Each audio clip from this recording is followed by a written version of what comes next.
сразу хочу сказать, какой текст я взяла, потому что их достаточно много. Значит, я взяла самый древний из известных текстов.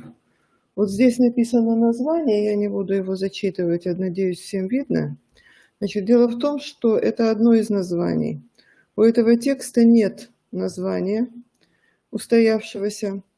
Сохранилось 13 его списков, если брать самые старые, которые относятся к концу 15 века. Вот. А вот этот вот текст, он является самым древним. Он опубликован на сайте Института русской литературы «Пушкинский дом». Вот, подготовка текста, перевод и комментарии Валентины Ильиничны Охотниковой. Это профессор Псковского университета, который серьезно сотрудничает с Пушкинским домом. Вот здесь есть ссылка, по которой можно этот текст посмотреть. И вот принципы издания текстов такие. Значит, это история русской литературы, древнерусская, вернее, литература, предназначенная для широкого круга читателей. То есть это не для специалистов, можно посмотреть. Вот, хотя издание на древнерусском языке идет, так, мне мешает эта маска. Вот. Хотя издание на древнерусском языке, но параллельно публикуется перевод на современный русский язык, то есть можно этот текст почитать. Отличительные черты текста, как я уже сказала, заключаются в том, что у него нет названия. Это либо житие, либо повесть о житие. Это, так сказать, княжеская биография, которая соединяет в себе черты жития и воинской повести и публикуется в разных источниках. То есть ее находят и в сборниках воинских повестей, и в летописях, и как отдельный документ. И относят его к 18 годам 13 века. То есть, по сути дела, этот текст написан через 20 лет примерно, чуть меньше, после кончины князя Александра. Связывают этот текст с именами Дмитрия Александровича, сына Александра Невского, и митрополита Кирилла. Вот, с монастырем Рождества Богородицы во Владимире, где было погребено тело князя. И именно здесь начинается почитание князя как святого, и возникает первая редакция его жития, хотя житием назвать его, в общем-то, нельзя. Значит, автор обозначает себя, это книжник из окружения митрополита Кирилла, он называет себя современником князя, и, выражаясь современным языком, он материал собирал. То есть он собирал материал от самого князя, сам князь ему рассказывал, от участников событий, изображенных в житии, прежде всего это участники битв. Вот. И он создает жизнеописание князя, которое прославляет как его воинские доблести, так и политические успехи. Конечно, это не биография подробная, это вот просто описание его деяний, как воинских, так и не воинских. Значит, что еще можно сказать? Вот видите, здесь публикуется по одному тексту, который хранится в Государственном историческом музее. Текст выправлен, вот с учетом других имеющихся списков. Вот все это обозначено в тексте, правок нужно сказать немного. Самая большая – это вставка. Вот о 6 храбрецах, рассказ о 6 храбрецах соратников князя Александра Невского и описание чуда за Ижорой. Значит, эта вставка, она взята из Лаврентьевской летописи, вот, и в основном на него опираются, там изображают явные ошибки из списка. Вот что можно сказать сразу? Текст небольшой, вот, но он был чрезвычайно популярен, и он послужил основой для создания канонического жития, поскольку канонизация князя произошла в 1547 году. Вот. И на самом деле, в общем-то, это ценно именно этим, что создано вскоре после кончины князя, создано теми, кто его знал. Вот. Если посмотреть на содержательную структуру, то она выглядит примерно так, то есть есть зачин, есть концовка, есть вступление автора, когда он себя представляет, Вот, есть раздел о происхождении князя, о его облике, личных качествах, отзывы о нем.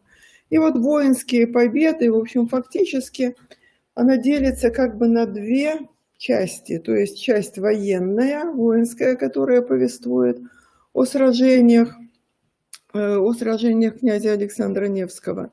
Вот, и его, так сказать, гражданская служба, его политические и дипломатические успехи, уже, собственно, как правителя.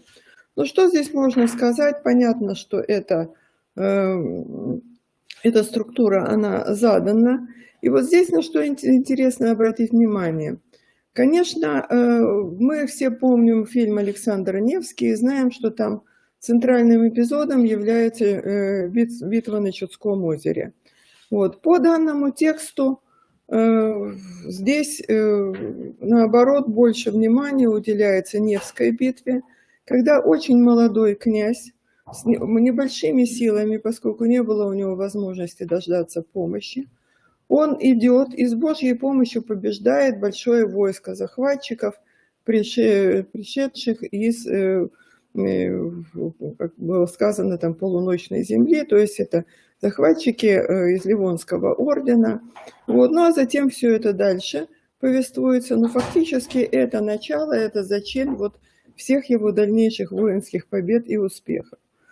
Вот. Затем вот его дипломатические деяния, среди которых самое главное, это вот поездка великого князя в Орду, когда он сумел установить отношения между вот собой и ханом Батыем, в общем-то, не самым глупым деятелем Золотой Орды, и его невоенные деяния, это восшествие на великокняжеский престол, значит, вот княжение во Владимире после Неврюева нашествия, там, визит папских послов и его отказ принять папскую власть. Вот, и, наконец, кончина и похороны великого князя Александра, вот, которые показывают вот его этот путь к спасению, принятие монашеского чина, более того, схемы, вот, его готовности отдать себя в руки Господа и перехода в жизнь вечную. Ну и, наконец, концовка, которая выглядит так о прославе Бог угодника своего. Вот, понятно, что это именно образ князя, то есть это субъективная картина, потому что, естественно, что реальный князь, он не был белым и пушистым, историки об этом говорят, он был достаточно жестким правителем, но вот те деяния, которые вот сопровождали его княжение, они позволяли, в конце концов, его канонизировать. Значит, я сразу скажу вот о методе, который я использовала, потому что этот метод, наверное, не всем знаком. Это метод семантического гештальта.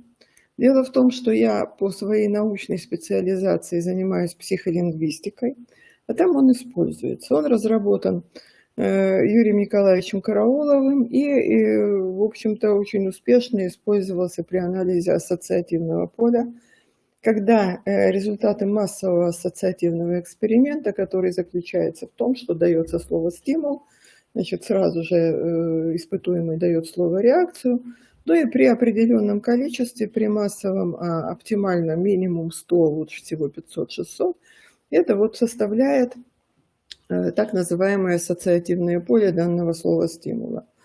По этому полю очень хорошо вообще работает этот метод семантического гештальта. И если говорить о том, что такое гештальт, его обычно в таком бытовом отношении определяют как целостный образ.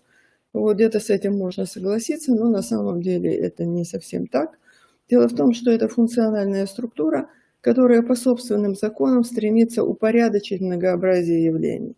Значит, это все делается внутри. Из этих законов можно выделить некоторые, вот, например, создание равновесия, стремление к простоте. И в конечном итоге вот в результате этого и складывается тот целостный образ, который называется гештальтом. Но законы, как я уже сказала, они свои, они везде работают сами, вот сами по себе, и их полностью перечислить нельзя.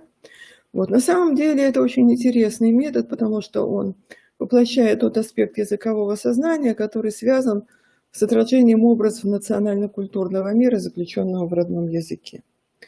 И это один из способов представления знания об окружающем мире в языковом сознании носителей. Метод в психолингвистике применяется очень активно, но иногда его применяют и при исследовании связанного текста. Вот. Но при исследовании связанного текста, особенно текста литературного, его, конечно, так назвать нельзя полностью, потому что только можно взять какой-то определенный аспект. Здесь есть ограничения внешние, есть ограничения внутренние, потому что путем этого метода невозможно, например, исследовать какие-то внутритекстовые связи, интертекстовые, гипертекстовые связи. Вот, поэтому какие-то вещи мы здесь опускаем, ну просто, как вы понимаете, классик всем известный в свое время сказал, нельзя объять необъятное. Вот, на то он и классик, что говорил правду. Так, вот давайте посмотрим. Значит, есть так называемые зоны семантического гештальта, которые передают общие смыслы, и они обозначаются словами общей семантики. Вот это кто, какой, каков, это квази, делать что, где там место и так далее. Значит, я хочу обратить ваше внимание на то, что я подчеркнула. Вот. Дело в том, что, как я уже сказала, для каждого явления, для каждого, вернее, гештальта, законы там действуют свои. И эти зоны я представила в том виде, в каком их представил Юрий Николаевич Караулов. Вот. Но для нашего текста они не все, так сказать, работают. Ну, например, зона какой и каков.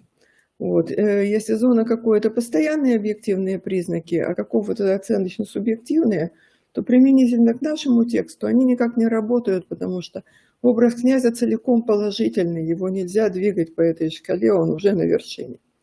Вот. Или, например, когда, откуда. Вот. Вернее, где и откуда. Ой, я неправильно подчеркнула. Значит, это где и куда. Я их тоже объединила. Почему? Потому что место и направление там на самом деле они соединяются. Это объясняется деятельностным характером самого текста. Мы об этом сейчас будем говорить. Ну вот давайте посмотрим коротко. Значит, вот семантическая зона «кто», где наименование самого князя Александра. Значит, я хочу обратить ваше внимание на то, что здесь представлены все слова на древнерусском языке. Вот. В том случае, когда это не совсем понятно, там есть определенные пояснения и большие отрывки. Я написала в переводе, поэтому если очень легко читается, значит, сразу понимаем, что это на современном русском языке. Но вы видите, да, как князя называют. Вот, показывается, что он его безупречное княжеское происхождение, из рода Всеволода Большое Гнездо. Вот. И фактически вот видим, да, что это на самом деле очень и очень положительные все характеристики. Так, теперь посмотрим семантическую зону какой. Видим, вот здесь подчеркнуто красив, да, как никто другой. Вот здесь как раз вот. Он сильный, он премудрый, он непобедимый, славный, храбрый, милостивый, да. Вот такому, как он, никогда не было. Он верный, у него великая сила. Значит, опять нет ему подобного. Он милостив, добр, радушен. Понятно, что к тем, кто этого заслуживает. Вот, он достойный и славный, то есть честный и дивный. То есть, опять-таки, очень положительная характеристика. Вот если говорить о семантической зоне, то она маленькая. Вот это так называемые квазидефинитивные конструкции, в которых тоже, да, не видели такое. Князь – это мужество, это победы. Князь – это великая битва. Князь – это великая сила. Князь – это монах, князь – это схимник, да, князь солнца земли Суздальской. И князь – это чудо дивное и памяти достойное. Вот теперь давайте посмотрим зону делать. Это глагольная зона. Значит, здесь сразу могу сказать, что она самая большая. Вообще это совершенно, то есть все по принципу там пришел, увидел, победил. Вот, но это совершенно естественно. Во-первых, это типично для средневековых текстов, потому что как бы признак, он выделяется из глагола вот по мере развития языка. Глагол – это самая древняя часть речи, если говорить о части речи. Вот, значит, здесь эта зона, поскольку она очень многочисленная, то она разделяется на несколько семантических подгрупп или зон. Вот посмотрите, пожалуйста, вот это семантическая зона «жизнь» — это родился, да, и взят грамоту из руки митрополита, это отпускная грамота, когда он лежал в гробу, значит, все увидели, как рука его протянулась и взяла вот эту грамоту духовную. Вот все его основные как бы этапы жизни представлены. Значит, здесь, пожалуйста, обратите внимание на что. Здесь в основном глагольные перфектные формы. Они не такие, как мы привыкли, так называемые ЛВ, ну, по типу, например, «пришел». Вот. А они здесь безэловые формы, они где появляются позже. Ну и кроме того, здесь много достаточно причастных форм, которые мы опознаем как деепричастие, но это не деепричастие. Вот. Семантическая зона, подзона война, она очень многочисленная. Вот посмотрите, вот насколько она большая. И мы видим, я сейчас буду опять прокручивать вот этот список, насколько вот князь много воевал и насколько он воевал жестоко. Он брал пленных, он расправлялся со своими врагами, он короля ранил в лицо копьем вот своим. Вот он выступил на врага, поспешил выступить, увел пленных. В то же время он кого он помиловал, вот, отпускал, вот, победил, вот, изгнал из Пскова, вот, перебил, да, вот, повязал, освободил. То есть, по сути дела, это очень, как бы видно, да, что это очень значимый воитель. Вот, к бою приготовился. Я здесь просто вот эти все формы не стала группировать, они вот идут как по тексту. Вот. И это, да, видите, рубил, гонял, вот вернулся со славной победой, приблизился к граду Пскова, там победился 7 ратей единым выездом, там избил множество князей, там в конце концов его дело продолжает сын, он посылает сына своего Дмитрия и свои полки и так далее. Вот, теперь семантическая зона правления, то есть он уже как бы отогнал с запада немецкие эти рыцарские ордена католические, вот, добился прекращения миссионерской деятельности на своих землях, прекратил захватнические набеги, вот, и вот он приходит во Владимир после смерти своего отца, вот, он ездит в Орду. Вот он после Неврюева набега, вот, который осуществили татары после конфликта хана с братом Александра, вот, он отстроил грады, он собрал людей, вот, он не прельщался богатством, видите, не забывал о крови праведников, он милостиво судил, он советовался с мудрецами, любил нищих, чтил митрополита и епископов, слушался их, как и самого Христа. Вот, и он пошел к царевым, он отмолил людей от беды той, то есть от участия в ханском войске. Вот. Семантическая зона речи, она сама по себе маленькая, но она очень многочисленная, потому что там все время что-то говорят. Вот, там молятся, там глаголят, там хвалят, там пишут и так далее. То есть это тоже такая важная часть деятельности. Теперь посмотрим на семантическую зону «что». Это те предметы и явления, которые окружают князя. Вот она не очень большая, но вы видите, что это прежде всего оружие.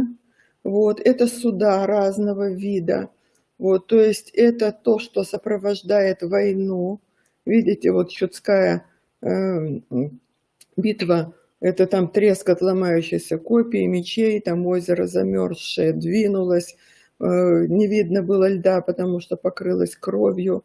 Вот, это встреча победителей перед градом с крестами, со свечами и кадилами. Вот, это опять-таки гробница, грамота духовная, то есть то, что опять-таки сопровождает жизнь князя. Теперь семантическая зона места. Вот она здесь разделена на две части, вот, только потому, что не потому, что места не хватает на слайде, а потому что вот первая колонка, она представляет собой топографию вот той местности, то есть тех земель князя Александра, в которых происходит его жизнедеятельность. Видите, здесь и Нева, и Новгород, церковь Святая София, Жорская земля, река Ижора, град Псков, Владимир, устье Волги, земля Суздальская, там, земля немецкая, там, Юрьев город, там, возвратился к Новгороду. Вот двигался от Новгорода Нижнего до Городца, дошел, там в Боголюбове встретили тело, и в Городце он скончался, в Боголюбове встретили тело, в монастыре Рождества Святой Богородицы похоронили. И вторая колонка это вот такая отвлеченная. Вот, то есть как бы видно, что автор особенно не выходил за пределы той местности, которая вот его интересовала. То есть западная земля, да, вот оттуда приходят враги. Вот восточная земля, там тоже есть, там тоже враги, но враги, которые далеко, с которыми надо договариваться. Вот. И видите, что здесь в основном, здесь тоже очень много представлено вот конструкции слов с семантикой направления.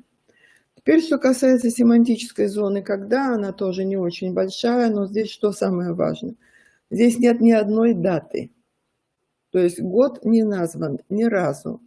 Вот здесь либо какие-то отвлеченные обозначения, там некогда, да, там в зимнее время, вот, либо это дни недели, вот указание конкретных чисел и, соответственно, обозначение по церковному календарю. Теперь, что касается еще одной, это даже не зона, вот, это просто как бы сквозное такое начало, которое вот идет, сквозная тема, которая идет через все житие. Это Бог и религиозные ценности, вот, которые полностью соответствуют божественному принципу Средневековья, то есть без Бога жизни в Средневековье не мыслилось. Вот это главный регулятивный принцип, определяющий жизнь человека и ведущего его к личному спасению. Вот. И само слово «Бог» это было понятие персонифицированное для средневекового человека, которое соотносилось с идеей Бога. Это объясняется, конечно, во-первых, самим антропоморфным характером христианства, и еще тем, что все-таки вот таким вот человеческим образом Бога был, конечно, Христос. И поэтому средневековый человек, он интерпретировал Бога как личность. Бог – это существо активное и деятельное, которое можно попросить, он сделает. И вот эта вот помощь, она видна, да? То есть без Божьего повеления не было княжения. Полк Божий на воздухе, вот, который пришел на помощь Александру, и он победил с помощью Божией. Бог прославил Александра перед всеми, перед его войском. Вот. И здесь обозначено, значит, почему Бог помогает Александру, потому что не любит не ангелов, а людей в щедрости своей, поэтому он их одаряет и являет в мире милосердие свое. То есть вот эта личная святость, она является очень важной. Именно это такого человека Бог будет поддерживать. Вот, поэтому на его землю распространили богатством, славою и продлили его лето его жизни. Вот. Бог сподобил его принять и схиму. И в конце концов Бог прославил угодника своего, то есть есть уже мостик от дальнейшей канонизации. Вот. Теперь общение князя Александра с Богом, значит, прежде всего это молитва. Значит, тоже, видите, все очень деятельностное. Вошел, да, упал на колени, да, просил, вот вся его просьба, вот, сказал, да, суди, Господи, обидящих меня, огради от борющих меня, возьми оружие и щит и встань на помощь. То есть, видите, вот это опять глагольность, глагольность, глагольность. Вот. И еще вот то обращение, что все во имя Господа, да, воздел руки на небо и рече, опять-таки, суди меня, Боже, и рассуди прю мою, значит, вот конфликт мой с другими народами. Вот. Вот он много потрудился Богу, поэтому он оставил царствие земное, стал монахом, потому что хотел этого. И Богу дух свой предал с миром.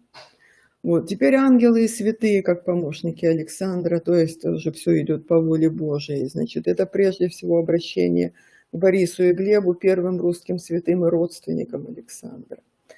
Вот. И здесь битва при Ижоре, значит, показывается, что было войско ангельское, которое тоже побило врагов. Вот. И вот здесь есть очень интересная еще такая вот ситуация. То есть, если, например, зона кто? Она включает самого князя, но она включает и тех лиц, которые князя сопровождают, вот его жизнь. И оно делится как бы на две группы, свои и чужие. Значит, кто входит в своих? Это, во-первых, родные, то есть это мать, отец, это брат, это сын.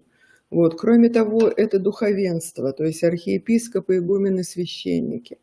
Это воинство, это дружина, полки. Вот. Это и соратники его, герои в битве. Значит, это домочадцы, это мудрецы и советчики, это новгородцы, псковичи. Это люди, которых надо защищать, то есть кого разогнали. Это вдовы-сироты, которыми нужно поступать справедливо. Наконец, чем дальше, это весь народ, иереи, диаконы, чернорисцы, нищие и богатые, все люди, да? Князья и бояре, весь народ, малые и большие. И, наконец, туда же в своих Бог, Пресвятая Троица, ангелы, святые мученики Борис и Глеб. То есть это все, что входит, ну как выражаясь современным языком, в зону ответственности князя. И, наконец, чужие. Вот посмотрите, очень неопределенное такое, очень точное обозначение. Кто-то из именитых мужей западной страны. И вот католические представители, рыцари католических орденов. И же нарицаются слуги Божии, они называют себя так, они не являются ими. Вот. Там или король части римские от полуночной страны, то есть вот это вот религиозная враждебность, религиозное противостояние, оно постоянно ощущается, да? Наместники от немец, безбожных немец, там языка литовского, там жены моавитские, там вот царь Батый, вельможем своим Батыевым.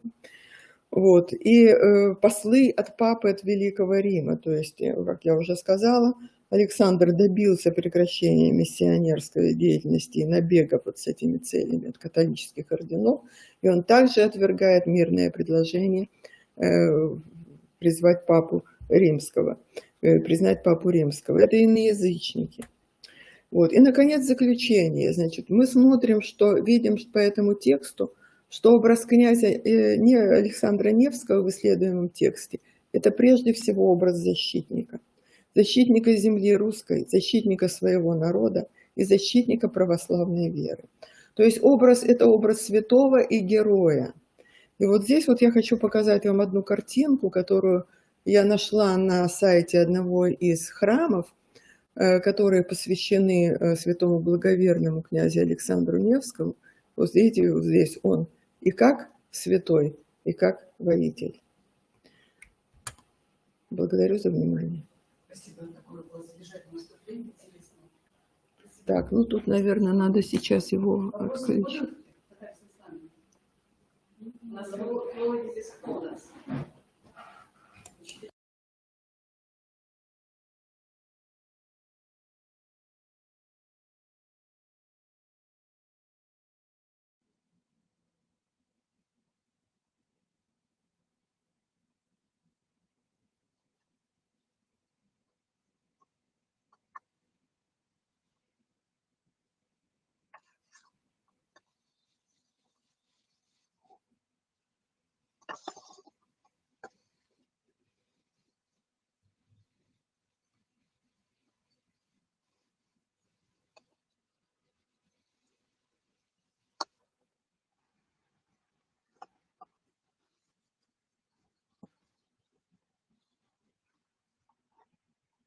Работе Федерального центра дополнительного образования организации отдыха и оздоровления детей. Город Москва. И тема доклада «Экология языка и культура русского раннего воспитания» из опыта работы Федерального центра дополнительного образования по изучению школьников проектной жизни в сфере экологии. Очень интересная тема, очень важная, потому что когда представляется опыт, конечно, это все очень важно, все необходимо. Вот, пожалуйста, Владимир Евгеньевич. Уважаемые коллеги, добрый день. Благодарю организаторов за возможность выступить на конференции. Я работаю без презентации, поэтому только постараюсь очень кратко изложить свои тезисы в формате реплики участия в этой конференции. Родной язык – душа нации. В языке и через язык выявляются такие важнейшие особенности и черты, как национальная психология, характер народа, склад его мышления, самобытная неповторимость, художественное творчество, нравственное состояние и духовность. Я представляю федеральный центр дополнительного образования. До укрупнения 5 марта этого года мы назывались Федеральный детский эколого-биологический центр. Решением нашего учителя, Министерства просвещения, мы являемся сегодня Федеральным ресурсным центром естественно-научной направленности дополнительного образования детей. Экологическое образование и просвещение детей – это одно из наших основных тематических направлений. Стратегии развития воспитания Российской Федерации на период до 2025 года, утвержденной распоряжением правительства от 29 мая 2015 года, одним из направлений воспитательной работы является экологическое воспитание, которое направлено на развитие у детей экологической культуры, бережное отношение к родной земле, природным богатствам России и мира. Мы, как федеральное образовательное учреждение, создаем и реализуем дополнительные образовательные программы экологической и природоохранной тематики, организуем и проводим всероссийские образовательные конкурсы исследовательских работ и проектных работ юных экологов и биологов. В год в наших мероприятиях, школьных, муниципальных, региональных и федеральных этапах участвует более 3 миллионов детей от 5 до 18 лет из всех 85 субъектов. Вовлечение школьников в исследовательскую и проектную работу не только вносит существенный вклад в решение глобальных проблем сохранения биоразнообразия суши и водных экосистем, изменения климата, но является действенным методом воспитания экологической ответственности, гражданской активности, гражданской позиции подрастающего поколения. Но в защите и охране нуждается не только природа, но и наш язык. В своей деятельности перед собой мы ставим не только задачи по воспитанию детей, природолюбия, ответственности за свое поведение на природе, но и любовь к родному языку. В положениях о проведении наших мероприятий образовательных мы включаем в критерии оценки работ соответствие поданного материала научно-деловому стилю, а также культуре речи, письменной речи обучающихся. Эксперты при оценке выжатых работ все чаще указывают на стилистические ошибки школьников при написании отчетов о результатах своих исследований или проектов. Когда вместо научно-делового стиля дети часто используют эпистолярный или художественный жанр. По моему мнению, общаясь, проводя большое количество времени в социальных сетях, учащиеся именно поэтому стали приносить молодежи сленг, в том числе слова сорняки, слова паразиты в свои работы. Неправильное употребление или переизбыток недостаточных терминов в учебно-исследовательских работах – одна из самых распространенных ошибок. Как пример, использование учеником, участником нашего конкурса, финала, в докладе словосочетания «плохая экология» сводит на нет возможность получить призовое место в конкурсе.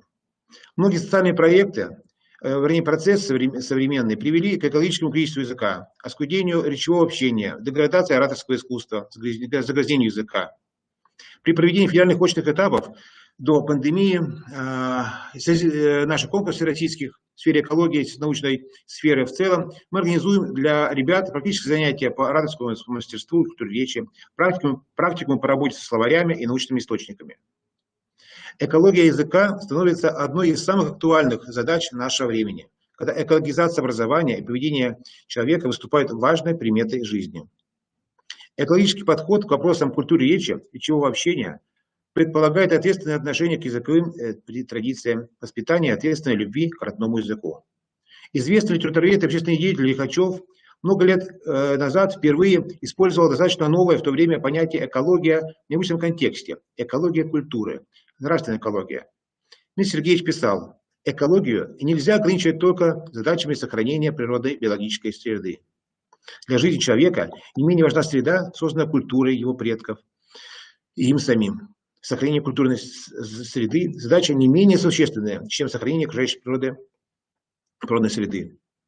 Сегодня перед образованием стоит глобальная задача – подготовка культурного, высокообразованного человека, творческой личности, ответственной за состояние окружающей среды. Решение этой задачи направлено на возрождение духовно-нравственных традиций, приобщение учеников к традиционной культуре народа. Экологию в школе сегодня нельзя рассматривать как только мировоззрение, как бережное отношение не только к своему окружающему человеку, к людям, природе, животным, но и к планете, но и к языку в целом. Спасибо за внимание.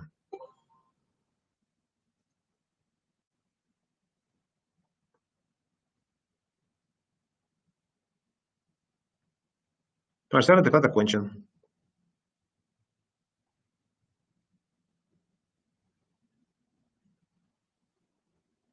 Так, Владимир Евгеньевич, спасибо за очень интересный и содержательный доклад. Вы поднимаете очень важную проблему, потому что язык – это не только и не столько учебный предмет, сколько орудие мышления, вот, и орудие оформления мысли. Вот. То, что вы сейчас рассказали о том, что при проектах по экологии вы учитываете языковой критерий, вот, вы учитываете культуру речи, умение ребенка выразить свою мысль правильно, грамотно и красиво, это очень важно. Спасибо вам большое за то, что вы подняли такую важную проблему. Спасибо. Мне было легче готовиться к выступлению, использовать эти методы в своей работе. Так я по первому образованию учитель русского языка, сегодня занимаюсь логическим образованием нашего молодого поколения. Спасибо. Спасибо, коллега. Спасибо. Спасибо. Спасибо. Всего доброго. Так, следующий у нас выступающий – это Елена Алексеевна Безродная, преподаватель Сыктывкарского гуманитарно-педагогического колледжа. Тема доклада «Музыка как искусство воспитания человечности». Так, презентация есть? Нету, да? Нет? Ну, тогда идите.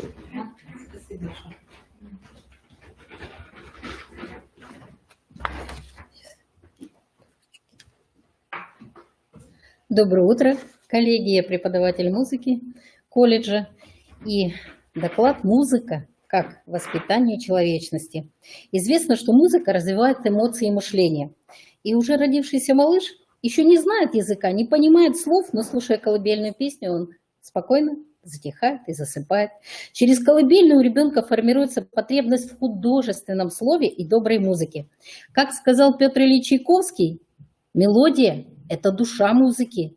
Ибо где, как не в ней, то светлой и радостной, то тревожной и сумрачной слышатся нам слова человеческой надежды, печали и раздумья. Колыбельные песни – это первая мелодия, первое музыкальное впечатление человека – это уже начало познания первых звуков, слов, фраз, событий жизни. Это потребность счастья, любви, добра и, конечно, пожелание благополучия. И если прислушаться к звучанию слов – душа, чистота, человечность, культура, музыка, экология, то они объединены одним смыслом. Это жизнь, это дыхание. Душа – это особый внутренний мир человека, его гармония, его культура, его осознание музыки и слова. Это отзывчивость, гуманность, искренность.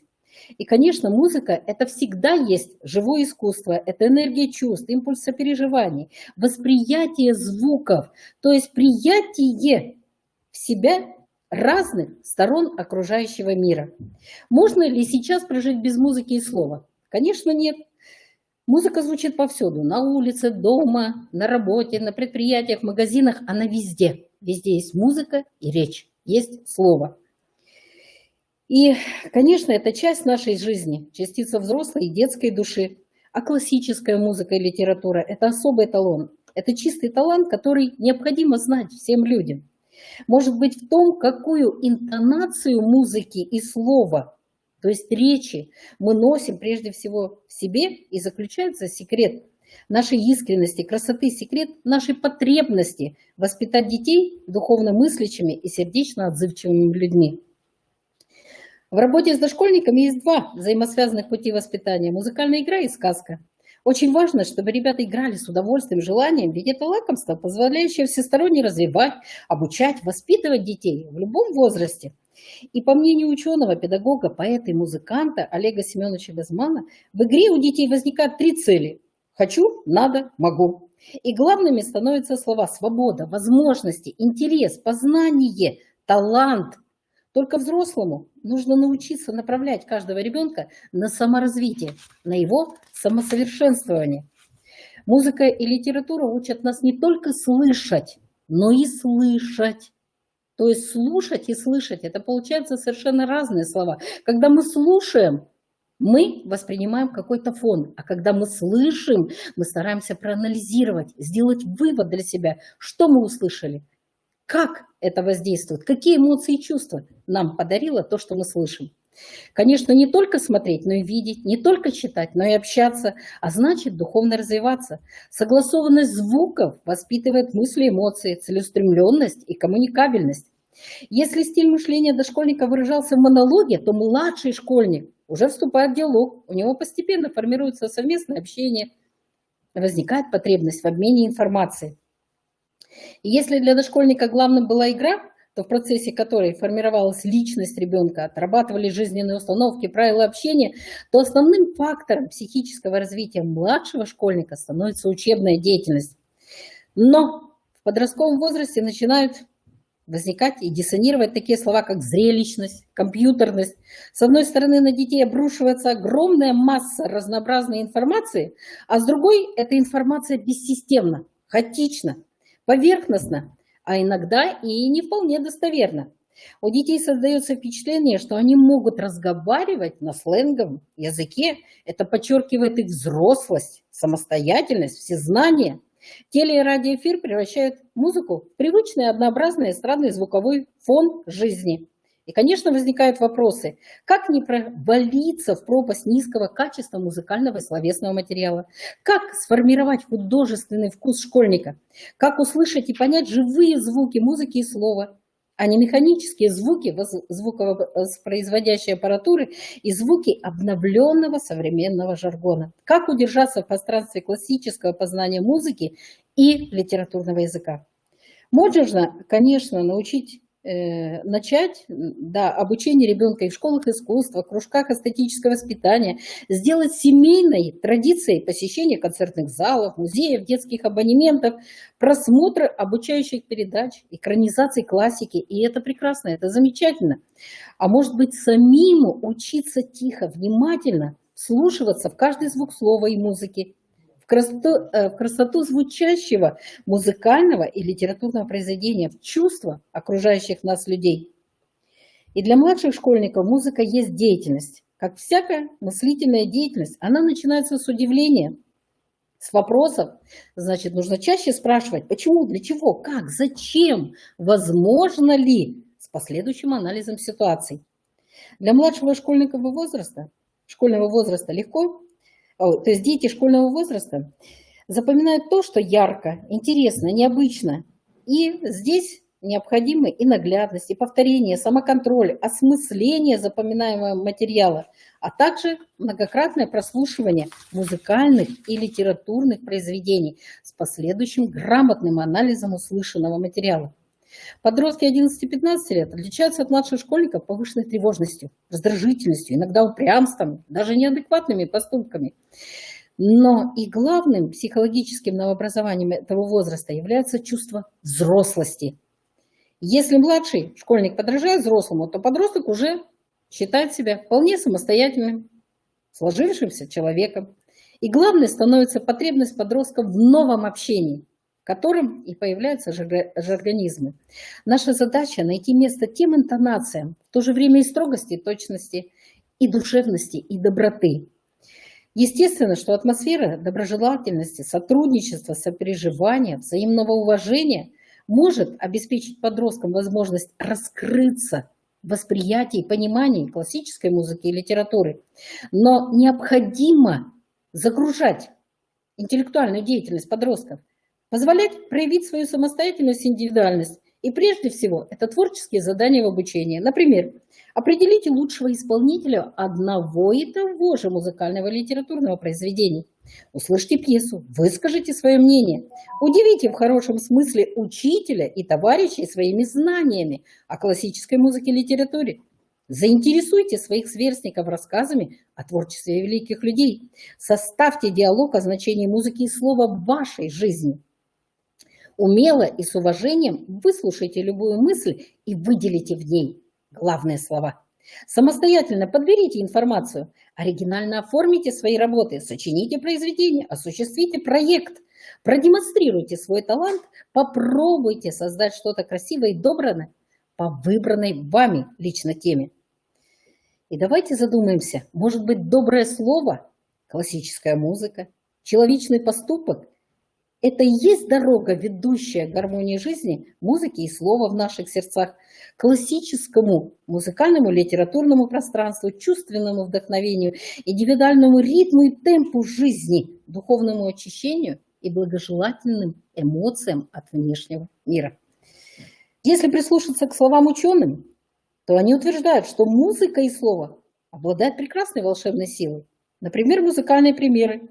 Музыка Моцарта, конечно, кроме реквиема, может успокоить. Произведение Бетховена способно активизировать, Шопена, Рубинштейна снять чувство тревоги, Баха сгладить излишнюю агрессивность, озлобленность, раздражительность, Чайковского помочь расслабиться, снять эмоциональное напряжение. Гармонизирующее воздействие музыки и слова на психические процессы можно использовать в работе и с маленькими, и со взрослыми детьми. Раздражение, гнев можно снять музыкой Вагнера, хор пилигримов, от угнетения и меланхолии освободиться при прослушивании произведений Бетховена, ода к радости. При нервном истощении ученые советуют использовать музыку Грига. Есть произведения времена года Чайковского, «Лунный свет» Дебюсси, «Грезы» Шумана, «Аве Мария» Шуберта, которые улучшают внимание, помогают сосредоточиться и понять главное. Обобщая сказанное, хочется всем пожелать. Слушайте классическую музыку, читайте классическую литературу, погружайтесь умом и сердцем в главную идею человечности и развивайте восприятие, развивайте и воспитывайте благозвучие фраз и собственных действий. Музыка и слово напомнит вам о любви к людям, поддержит в горе, научит восхищаться красотой человеческой души и величием природы. Откроет неведомые стороны богатейшего миротворчества, подарит вам радость, добро, здоровье и наслаждение. Учитесь слушать и слышать звуки слова и музыки сердцем и душой. Хочется мне свой доклад закончить своим стихотворением.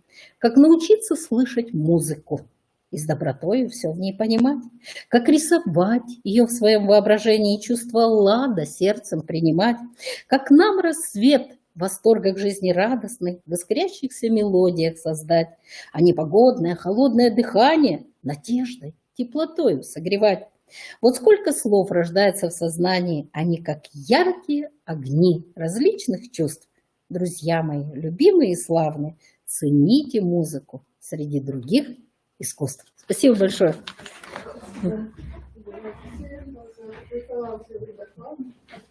Интересный, который действительно...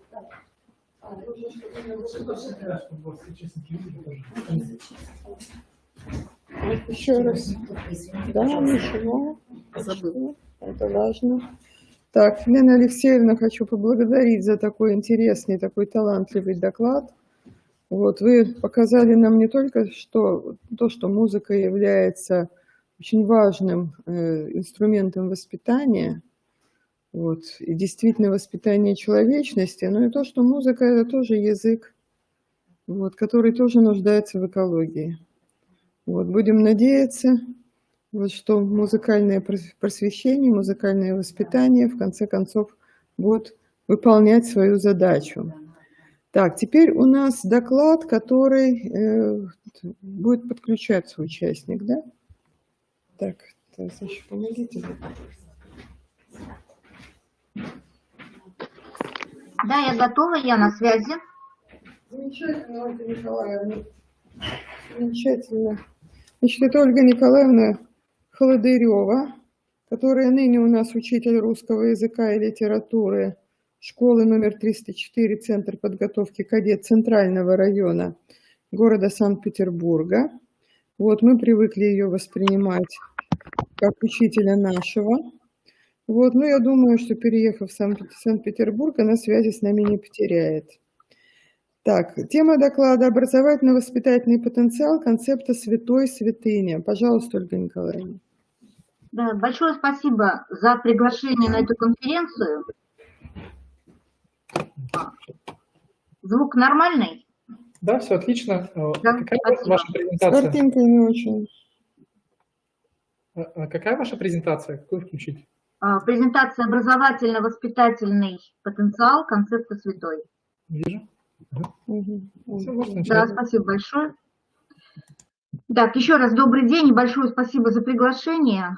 У меня такое ощущение, что я уже давно живу в двух таких географических пространствах. Это Санкт-Петербург, который я люблю с детства, и Республика Коми, где я родилась, которой я продолжаю душой оставаться предана. И не случайно вот сегодня будет звучать очень много, связанное с Республикой Коми, образование которому я отдала большую часть своей жизни.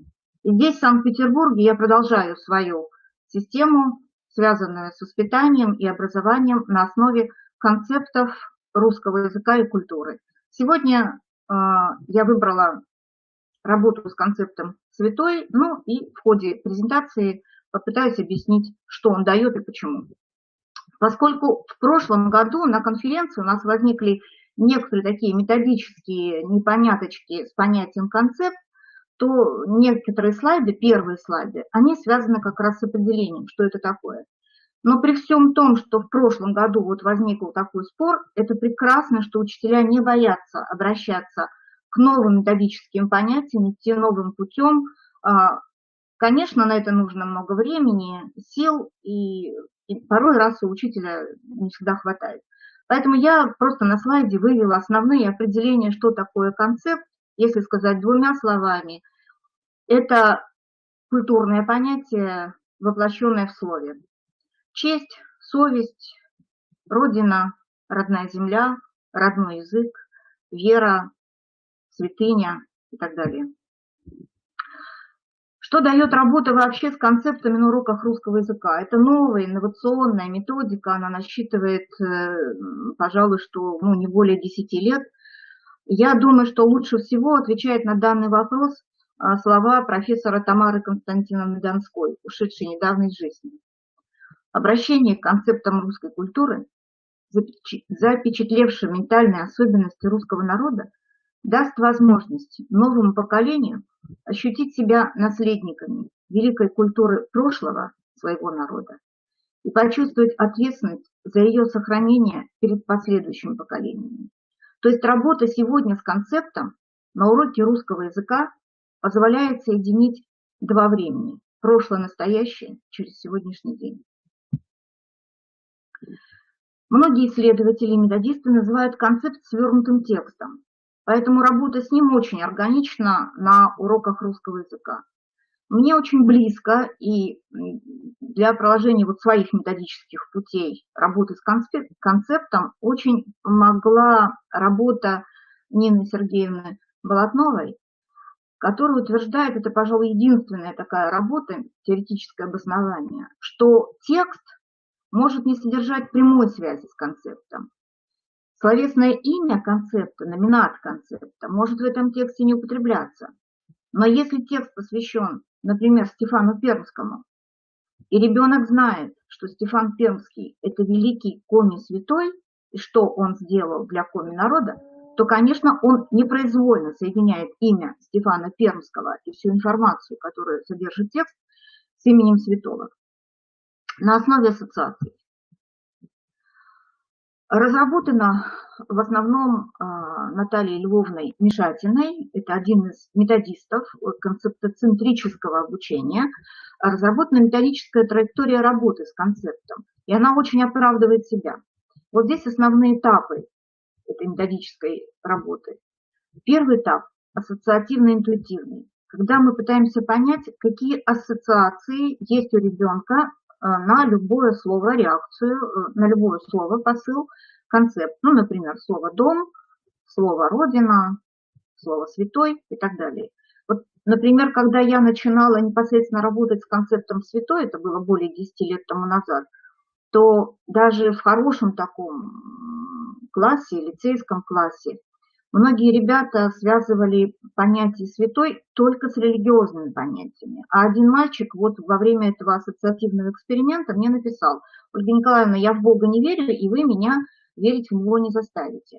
Но дело в том, что с понятием святой ведь связано очень много светских, метафорических понятий, в том числе у Александра Сергеевича Пушкина «Святому братству верен я». Работа с концептом нас ведет дальше, к словарям, к самым разным словарям. И это огромнейший плюс в работе языковедов, который, по-моему, стал упускаться немножко на уроках. Следующий этап – это слово в контексте словосочетания, предложения, микротекста, концептуально-метафорический, когда мы начинаем определять конкретное значение слова в конкретном микротексте. Затем работа с текстом уже серьезным или с гипертекстом. И последний этап я добавила сама ввиду того, что в формате федеральных государственных стандартов у нас выделено время 20% считается на проектно-исследовательскую работу в рамках урока. Это, конечно, редко соблюдается, но, поверьте, это огромнейшая такая возможность деятельностно приобщить учащихся к постижению слова. И поэтому вот я считаю, что завершающий такой этап – это этап проектный. И я перечислила достаточно много здесь проектных продуктов, потому что без проектного продукта нет как такового проекта. И в конце выступления вы там увидите на слайдах фрагменты из сборника эссе учащихся 9 классов, когда мы завершали с ними вот этот год, 9 класс, работы с концептом «Святой». При этом учителя, например, Санкт-Петербурга на семинаре мне говорили: ну какой там проект, ну какие там концепты, в 9 классе нужно только готовить к ОГЭ. Правильно, потом в 10-11 нужно готовить к ЕГЭ. Я не отрицаю всей этой важности, сама готовлю достаточно неплохо, с хорошими результатами ребят, но важно ведь не упустить воспитательную сторону учебного процесса.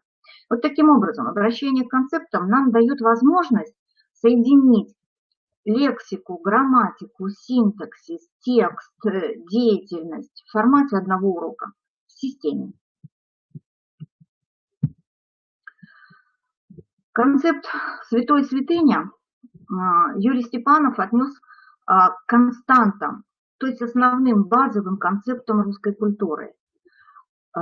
Впервые словарь русской культуры Юрия Степанова я увидела как раз в Институте усовершенствования учителей, это было начало 90-х, словарь только что вышел, и Евгения Петровна Шиболкина, помню, на курсах нам принесла показать этот словарь. Мне вот он тогда как-то так запал в душу, и оказалось, что лег на давно разрабатываемую мной систему воспитания вот через какое-то конкретное слово понятие, просто я тогда еще не имела термина, как это понятие обозвать. В концептосферу, термин Дмитрия Сергеевича Лихачева, в концептосферу святого входят такие ценностные концепты, как свидетельствует из анализа словарной статьи русского ассоциативного словаря Юрия Караулова, как человек, святой человек, душа, вера, память, правда, истина, добро, родная земля, язык, дружба, честь, совесть, родители, отчизна и так далее. Ну, то есть то, без чего человек, по сути-то, человеком не становится. А ведь это грешно. Ну, просто вот, на мой взгляд, грешно упускать воспитательную возможность уроков русского языка и превращать только в грамматические отработки правил. Если обратиться к лексикографии святой, что нужно будет сделать с детьми, вот та модель, которая представлена, точно так же можно работать абсолютно с любым концептом по этому пути, то, конечно, детей нужно обратить к словарям. При этом не просто, чтобы из какого-то словаря они нашли, а чтобы они сравнили несколько словарей. И тогда не только детей, но и нас с вами удивляет, во-первых, разное количество значений слова одного и того же. Во-вторых, с точки зрения святой нас удивляет соотношение религиозного и светского, метафорического значения. Например, начало XIX века Владимир Иванович Даль в его словаре два значения слова «святой» и сочетается религиозное и светское. Но в то же время, 1822 год, практически то же время, словарь Академии Российской дает 4 значения. Обратим внимание, все религиозные. Если мы возьмем конец XX века, то тут, конечно, самый такой основательный, это малый академический словарь, МАС 4-томный, и дано 8 значений, ниже будет приведена словарная статья, и из них 5 значений светских. Вот на основе вот именно вот этого источника, который дети кладут в свою проектную папочку с проектными материалами, мы потом и организовываем с ними работу с микротекстами, с текстами и так далее. В то же время, чуть позже, уже ближе к нашему времени, словарь Российской академии наук Клеревской дает всего 4 значения, при этом все религиозные. И если это только религиозное значение, то значит святой долг, святая дружба, добро, как святые понятия, родителей. Получается, что туда не входит. Значит, они не актуальны для поколения как детей, так и взрослых. Но это ведь на самом деле не так. И что меня больше всего шокировало, я прям поставила восклицательные знаки, что в школьном словообразовательном словаре Тихонова, которым мы очень многие пользуемся, вообще отсутствует словообразовательное звено святого. Там есть слово «свой», вот «свой» есть, а вот «святой» отсутствует. Ниже приведена словарная статья малого академического словаря, но мы видим наряду с религиозными значениями, это и глубоко чтимый, это и освященный высокой целью, это и такой, который должен быть выполнен в силу своего высокого значения, святая задача культурного человека служить ближним, Чехов в доме с мезонином. Незыблемый, нерушимый, безусловный, полный. Вот на основании вот этой словарной статьи детям работать легко. Откуда тогда брать учителю тексты? Я тоже столкнулась с этой проблемой, когда начала работать с концептами. Да вообще, вы знаете, вся наша жизнь состоит из текстов, и какой бы мы источник не открыли, там будут тексты. Вот мы откроем словарь, и там уже будут тексты. Их тоже можно брать. И есть понятие прецедентный текст. Это текст, который хранит наша память. «О, Родина святая, какое сердце не дрожит, тебя благословляю», Василий Андреевич Жуковский. «Нету святей товарищества», Николай Васильевич Гоголь. А Твардовский, Василий Теркин. Бой идет, святой и правый, смертный бой. Не ради славы, а ради жизни на земле. Или он идет, простой и грешный, русский чудо-человек. При этом вот уже только с этими прецедентными текстами можно огромнейшую работу организовывать по любой той теме, от темы учитель не имеет права отходить, которая у него значится в программе. Пожалуйста, нету святей товарищества, односоставные предложения, он идет простой и грешный, обособленное определение и так далее. Да? То есть вот какие конструкции содержатся у Родина святая, пожалуйста, обращения, риторические конструкции и так далее. Главное, чтобы эти тексты приходили на уроки, чтобы они формировали в том числе и душу ребенка, и его нравственный облик, как человека, гражданина своей страны, прежде всего, наследника своей русской культуры, не какой-то такой. Наряду с прецедентными текстами, конечно, не обойтись на уроки без упражнений, в основе которого текст. Откуда брать эти упражнения? Ну, вот, например, в моих пособиях это упражнение о Стефане Пермском, на основе книг о Стефане Пермском, на основе интернет-источников. Учитель может составить сам. Вот я составила это, например, для 5 класса. Здесь сразу видно, по какой теме. Тире между подлежащим и сказуемым. Пожалуйста, мы хотим провести изложение и попробовать обучить или продолжить обучить ребят сжатому изложению. Здесь 3 абзаца, как это на ОГЭ. Таким образом, понимаете, воспитательный процесс, он легко ложится на образовательные процессы и всевозможную подготовку к ЕГЭ, ОГЭ и так далее. Святое дерево России – это береза. Возникает, конечно, исследовательский вопрос, почему береза? Вот так была названа исследовательская работа моей ученицы в 9 классе, это 2009, по-моему, год, Александр Мацкевич. И проектная работа Саши была выполнена, это тестовые задания и подборка текстов именно о березе. Задания экзаменационные в формате ОГЭ. Сейчас Саша уже закончила Казанский федеральный университет. Вчера вот она мне прислала, что Ольга Николаевна, не только моя курсовая работа за 2-й год, но и моя магистерская работа Она связана с концептом святой. Большое вам спасибо за то, что вы вот это понятие внесли в нашу жизнь. Вот прекрасный такой текст по Чехлову «Береза о березе».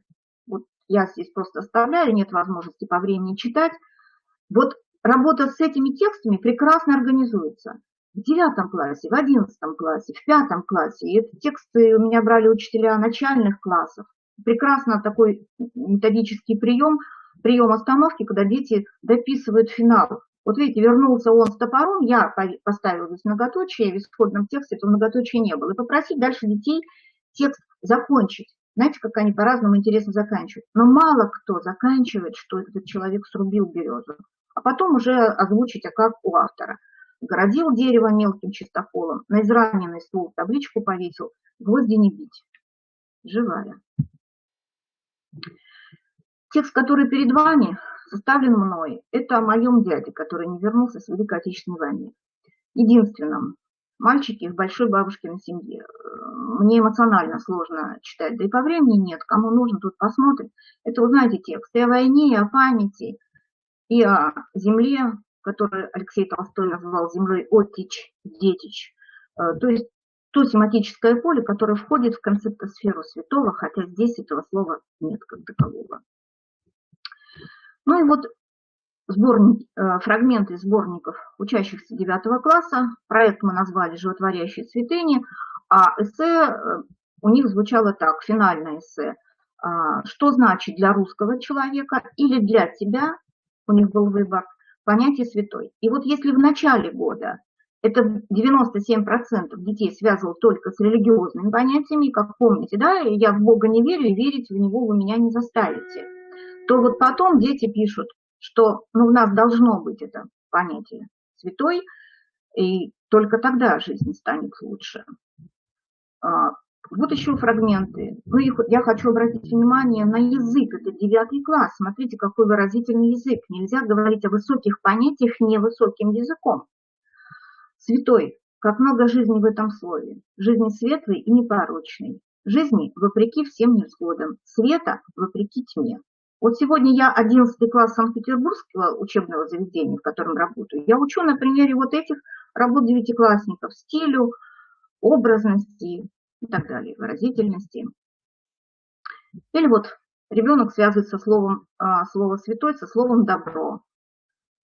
Для многих людей добро – материальное понятие, но ведь это понятие этическое. И человек, в котором это не сформировано, он и продаст своих родных, друзей, страну. Что на самом деле вот сейчас мы видим происходит.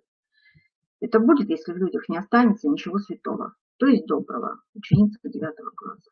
И свое выступление мне хотелось бы закончить словами Александра Сергеевича Пушкина. 2 чувства, равно близки нам. В них обретает сердце пищу. Любовь к отеческим гробам, любовь к родному пепелищу, животворящие святыни. Земля была без них мертва. Вот только так, только на сочетании образовательного и воспитательного процесса, как единых процессов, наверное, и нужно сегодня, просто необходимо выстраивать уроки. Иначе мы просто превращаемся, знаете, вот в этих урокодателей, где мы программу выполнили, галочку поставили в программе, журнальчик вписали, повернулись. Что тогда остается в нас самих, что остается в детях и каким будет будущее нашей страны? Знаете, тогда это очень под большим вопросом и большим сомнением. Спасибо за внимание. Спасибо, Ольга Николаевна, за интересный и содержательный доклад, очень творческий. Значит, я бы, конечно, хотела сказать, что у меня есть некоторые вопросы и претензии по теоретической основе, но здесь, наверное, не место их обсуждать, потому что сомнительно, что можно объем концептосферы определять по русскому ассоциативному словарю. Вот, он все-таки немножко другой источник, и во всяком случае может быть только одним из источников. Да, один из источников, конечно. Да, одним из источников. Да. Вот, поэтому я думаю, что здесь мы придираться ни к чему не будем, потому что само обращение к понятию концепта, более того, обучение Объему концепта расширения и приближения в процессе обучения и воспитания такого важного понятия, как святое и святыня, естественно, заслуживает похвалы. Спасибо большое. Да, спасибо большое. Так, теперь следующий доклад у нас представляет Екатерина Юрьевна Игнатченко, учитель английского языка гимназии при главе муниципального как его там, района Сосногорск. Тема доклада «Культурный обмен как средство развития интереса учащихся к родному языку и культуре». Пожалуйста.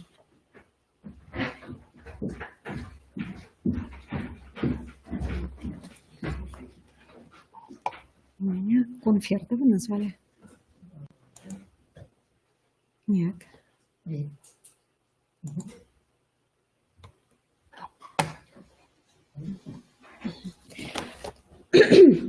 Добрый день. Свое выступление хотела бы начать со слов нашего известного корреспондента, публициста, фотографа Василия Михайловича Пескова. Человеку надо знать свои корни, отдельному человеку, семье, народу, и тогда воздух, которым он дышит, будет целебен и вкусен, и земля, на которой стоят его ноги, будет дороже, и все, что будет выходить из рук его, будет овеяно мастерством его предшественников, красотой накопленных в веках. Важно не только знать, но и беречь, уважать, передавать будущим поколениям любовь к национальной духовной культуре. А как заинтересовать современных подростков, погруженных в многочисленные тиктоки и лайки, видящих мир через призму Инстаграма и Ютуба? У всех этих и подобных их и мессенджерах, и приложений, помимо нужной коммуникативной функции, содержание, или, как сейчас принято говорить, контент зачастую носит развращающий характер, пропагандирующий и навязывающий ценности, и не имеющий никакого отношения к нравственности и культуре. Как помочь нашим детям увидеть подлинную красоту, зародившуюся много веков назад и хранящую в себе самобытность народа? Этот вопрос волнует многих учителей и не только в России. Ведь без уважения к собственной культуре, языку, традициям невозможно вырастить достойных граждан ни в одной стране мира. И достижение таких сложных, но жизненно важных задач возможно с помощью реализации международных культурных проектов, одним из участников которого стали учащиеся гимназии города Сосногорска. На протяжении 1,5 лет ученики 8, а потом уже 9 классов принимали активное участие в русско-индийском проекте, который мы назвали «От берега к берегу», в английском варианте «Laws Across the Shores», со школой Delhi Public School из города Висакапатнам. Цель проекта «От берега к берегу» – воспитание уважения к культурному наследию своего народа и представителей других стран посредством изучения фольклора, художественной живописи и танцев. Развитие партнерских отношений между нашими образовательными учреждениями началось с обмена письмами-приглашениями от директоров обеих школ. В своем письме директор индийской школы S.K. Пенди выразил уверенность в том, что именно изучение фольклора способствует тому, что дети принимают социально-гражданские ценности и проживание в многонациональном мире. Благодаря учителю изобразительного искусства Наталье Владимировне Фроловой наши учащиеся познакомились с основными видами народной художественной живописи Индии, Варли и Каламкари. Ребята узнали цветовой гамме, научились изображать основные элементы этих древнейших видов живописи. Кроме того, учащимися была оформлена небольшая выставка работ, с которыми могли ознакомиться и другие ребята, и родители. Безусловно, что владеть азами техники любой живописи, это еще не значит осознать и прочувствовать ее глубину и самобытность. Именно представитель культуры, носитель языка сможет донести богатство и уникальность народного творчества своей страны. Ребята индийской школы составили и прислали нам презентации о древних видах живописи своего народа, в которых они не только поместили фото, рисунки, но и поделились с нами своим отношением к предметам культуры их народа.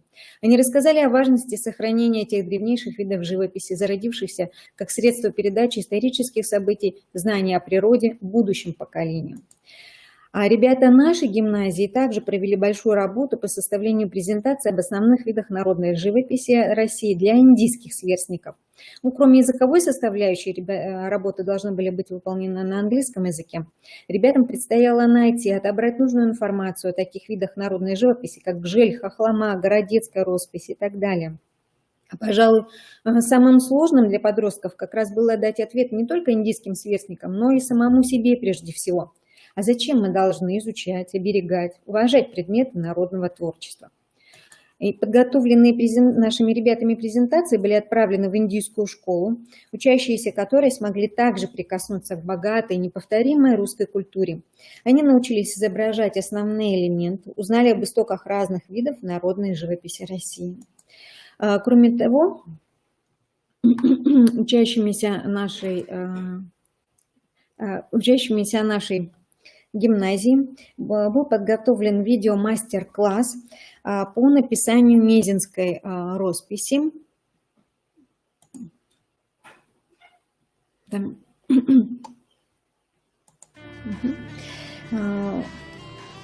По написанию мезенской росписи. Выбор именно мезенской росписи не случайный. Это один из древнейших художественных помыслов Севера, с глубоко символичным орнаментом, где простота элементов способна передать нам послание предков об их отношении к природе. Небольшой совсем мастер-класс, где ребята комментируют движение, объясняют выбор цвета, как правильно изобразить, что они означают и так далее. И вот такой мастер-класс они оформили как видео и мы отправили в Индию. Так, а назад мне снова слово презентация. Простите.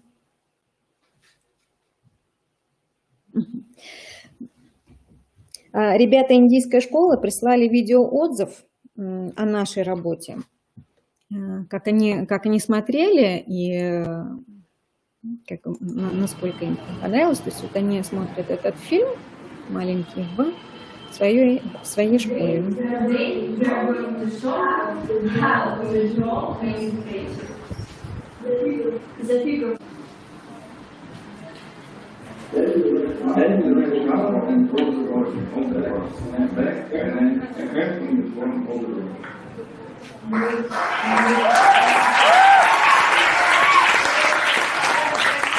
It was cool and well explained.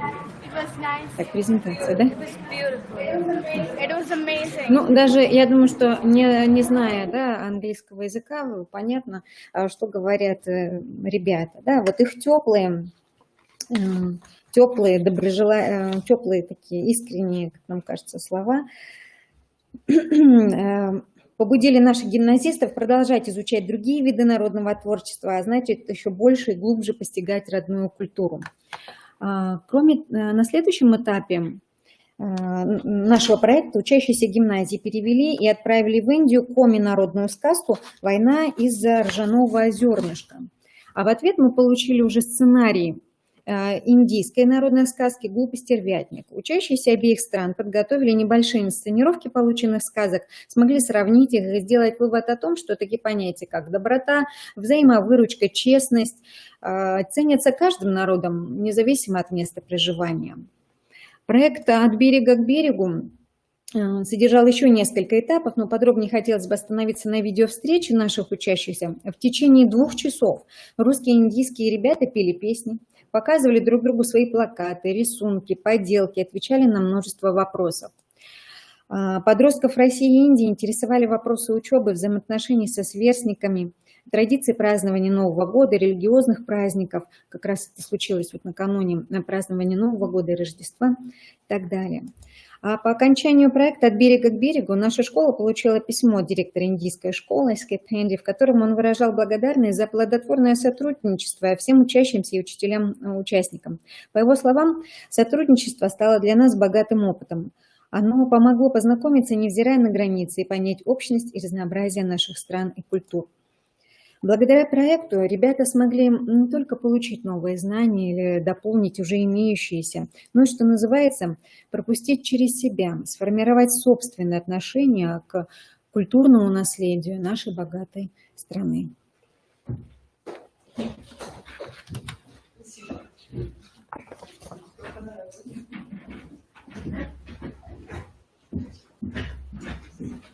Спасибо большое, Екатерина Юрьевна, за замечательный доклад, который, во-первых, поднимает очень важные темы воспитательные. И кроме того, я думаю, что здесь нужно упомянуть еще педагогический результат. То есть ребята слушали английский язык, он, конечно, индийский английский, но все-таки достаточно для школы достаточно хорош. И действительно поняли, для чего он нужен, язык иностранный. Именно для межкультурной коммуникации, для донесения от нашего берега к тому, наших ценностей, нашей культуры, нашего наследия. Так, следующий доклад мы здесь немножко сдвигаем по просьбе организаторов. Значит, мы предоставляем слово Светлане Станиславовне Куликовой, учителю начальных классов средней образовательной школы сада поселка Визендор Сысоцкого района. Тема «Слово как средство формирования личностных качеств обучающихся из опыта работы с УМК 5 класса, модуля АПК предметной области». Очень длинная. Вы потом, пожалуйста, расшифруйте.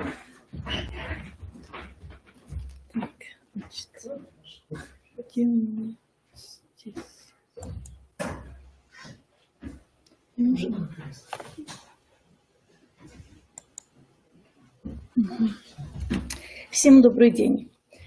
Как и любой предмет школьного курса, предметная область ОДН-КНР способствует, согласно ВГОС, развитию предметных умений и метапредметных универсальных учебных действий, личностных, познавательных, коммуникативных, регулятивных. Подробно останавливаться на их характеристике не стоит, поскольку это любой из педагогов превосходно знает. Я преподаю основы православной культуры в 4 классе и основы православной культуры как предмет предметной области ОДН-КНР в 5 классе. Одним из авторов обоих УМК является Ольга Леонидовна Янушкевичини, поэтому у нас существует преемственность, есть преемственность между 4 и 5 классами. В учебнике «Основы православной культуры» предметной области ОДН-КНР для 5 класса делается акцент на нравственное воспитание учащихся, что, соответственно, может помочь в становлении их системы ценностей. Учебный материал разделен на 5 разделов. В каждом разделе материалы духовно-нравственной направленности, которые интересно читать школьникам, а я, как учитель, могу привлекать детей к обсуждению личностных проблем человека. Цель курса данного ОМК – это воспитание духовности, уважение к прошлому, ценностям отечественной и мировой культуры светской и духовной на основе знакомства с материалами истории христианской церкви в житиях святых.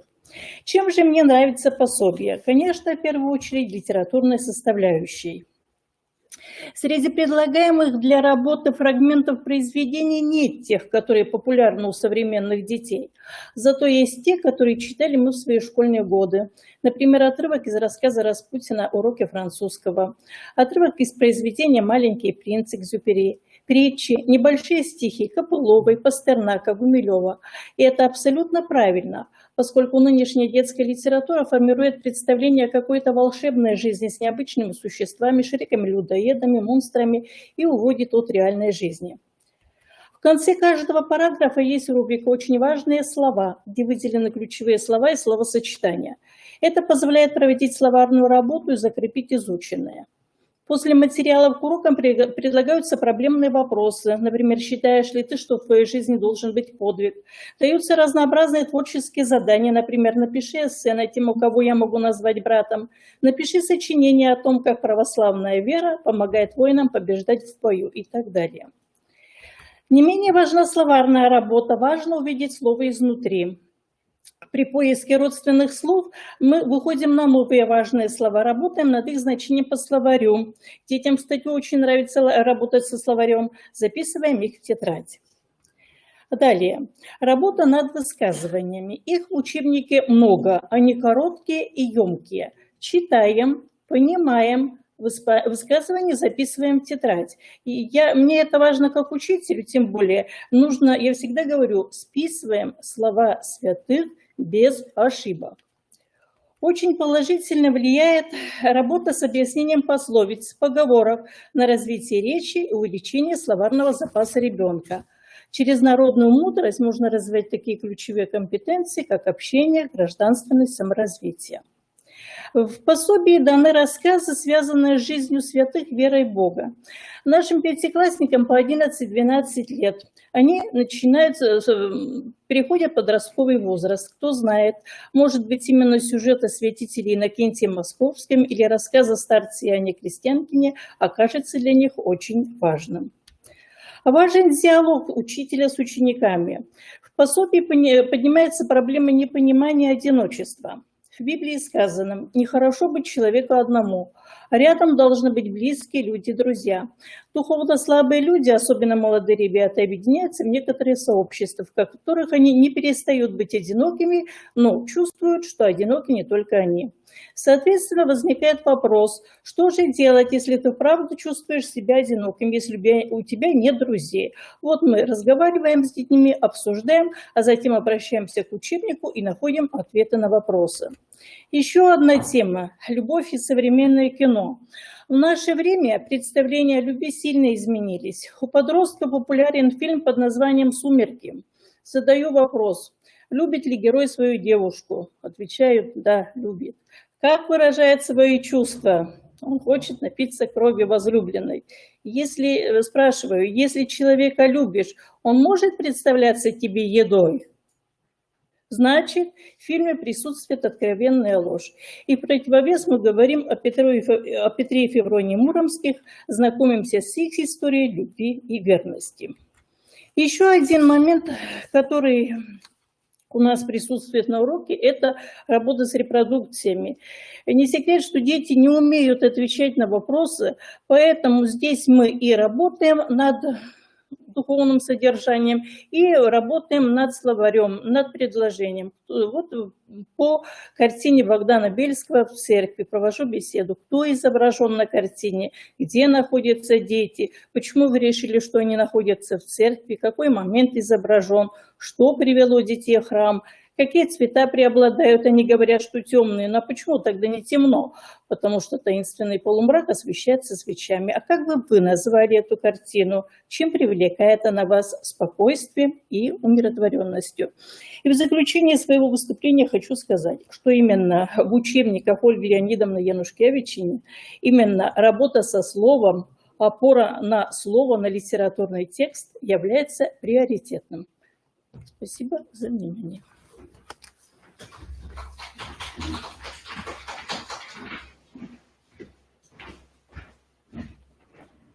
Спасибо, Светлана Станиславовна, за прекрасный опыт работы по курсу «Основы православной культуры». Вот опыт совершенно реальный, опыт конкретный, который показывает, как достигаются цели образования, воспитания, расширения кругозора обучающихся именно в том направлении, в котором это необходимо для нашего подрастающего поколения. Ну и, наконец, в заключение мы предоставляем слово Людмиле Васильевне Суровой, писателю, члену Союза писателей России, бакалавра богословия, педагога, методиста из города Москвы. Значение словесности в духовно-нравственном воспитании личности. Пожалуйста.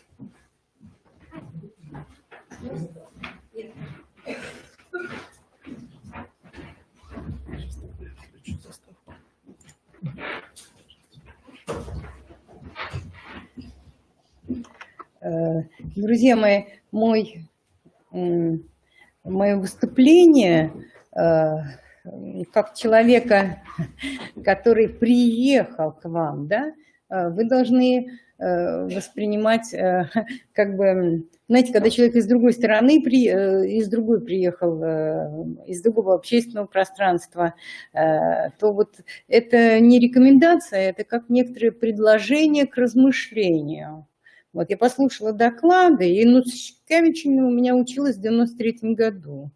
Вот. Отец Дорофеев тоже. Поэтому я хочу предложить вашему вниманию тему для размышлений «Воспитание чувства правды», потому что он более концептуальный в философском и теоретическом смысле, эта тема. Вот. Несколько раз выходила книжечка такая «Воспитание чувства правды». Я знаю, что она была предложена в методических, как методическая в Воронежском университете, я знаю. Она у меня здесь напечатана. Поэтому я позволю себе такой жанр, как чтение с комментариями. Мне кажется, это наиболее продуктивно. И еще момент. Видите ли, я была рецензентом первого учебника «Основы православной культуры». У меня 158 замечаний было на книгу Бородиной, первая. Вот. И там есть один концептуальный, очень сложный момент. Я сразу его озвучу. Вот когда мы говорим о святом, вот у нас сейчас нет связи с автором того доклада, но ведь источник святого – это Бог, связь с Богом. Поэтому метафорическое значение, которое вот в школе предлагается, оно есть усеченное значение. И это очень серьезный момент, понимаете? Святой – это не добрый и не хороший, это выполняющий волю Божию. Святой может быть в один миг прославлен как свят. Например, человек исповедовал Бога, вдруг в один миг поверил, а до этого у него была жизнь разбойника. То есть это более сложные понятия. И они не тождественны нравственности. Просто я понимаю сложность педагогического дела и сложность нашего сегодняшнего дела. Но просто я вам предлагаю это к размышлению. И особенно важно, чтобы педагоги с опытом, педагоги советской школы, вот, имеющие опыт советской школы, а это самые лучшие педагоги в мире, которые я когда-либо видела, и предметники, и, так сказать, широкого профиля такие. Вот, получив новые предметы, как основу православной культуры, который, в общем, не сформировался по-настоящему еще, вот, они должны подходить к этому, ну, как бы так, со страхом, так мне кажется. Я буду рада вашим вопросам, любым, но я хочу вам предложить еще одну форму. Если у вас возникает вопрос в процессе, ну, я же буду делать комментарий, это будет еще лучше, чем ждать, когда я дочитаю до конца. Еще лучше, потому что есть как бы правильное развитие восприятия, когда мы спрашиваем, когда у нас возник этот вопрос, а не когда мы его держим. Ну и из предисловия еще одну важную вещь. Мы не можем говорить о духовности, не говоря об источнике духа. Вот есть огромный компромисс говорить о духовности и умалчивать об источнике. Вообще здесь есть очень большая опасность как бы и подмена источника. И вообще духовность – это следствие. Поэтому во всей стране, у меня много семинаров разных, и везде я веду, все-таки люди стремятся на источник указать и немножко связь сказать. То есть не произнося имя Бог, о духовности говорить не совсем даже корректно. То есть как-то надо находить формы, и это не агитация, не религиозная пропаганда, но это как бы источник духовности. Вот этот момент очень важный. Ну, что же, попробуем сделать. Если, так сказать, будут какие-то сложности, я буду на ходу менять. Это было выступление на конференции 1988 года, 2008. После этого была доработана, включена новая вещь. Задачи педагогики меняются со временем. В иные критические или судьбоносные периоды истории общественные идеалы так быстро трансформируются и так просто замещаются одни другими, что школа, стремясь поспеть за этим маршем, невольно срывается со своих корней и, оторвавшись от традиционной для себя системы ценностей, как бы зависает в сегодняшнем дне и начинает веровать в него как в единственное откровение. Ситуация не изменилась. Я думаю, что это произошло. Желая как можно лучше подготовить детей к этой, еще не обретшей устойчивых социальных, культурных и нравственных форм жизни, грянувшей как гром, наша школа вошла сегодня в режим примитивного плюрализма, а проще относительных истин. Вот это самая большая беда. И мы не можем подменять истину так, общей духовностью или общей нравственностью. Это все четко связано с определенными заповедями Божьими, с тем истоком жизни, который мы получаем от Бога. И неожиданно для всех самым неудобным понятием для педагогики нового тысячелетия оказалось понятие правды. Правда, как непоколебимая, объективная реальность, как структурный закон жизни, и внешний, и внутренний, и как знание об этой жизни, сама возможность правды вдруг оказалась под вопросом. На самом деле, вот сейчас уже можно сказать, что за 10 лет после того моего выступления еще острее стала ситуация. То есть любой ребенок вам скажет, что правда у каждого своя. Вот это стало просто расхожим местом. Это катастрофа. Ни о какой нравственности речь не может быть, если вот этот нижний камень, что правда у каждого своя. Это просто чудовищно. Но мы не должны забывать глобальных процессов, развивающихся и движущих мир. И поэтому, так сказать, к этому человечество как бы подталкивается к этому апокалиптическому состоянию противостояния друг с другом.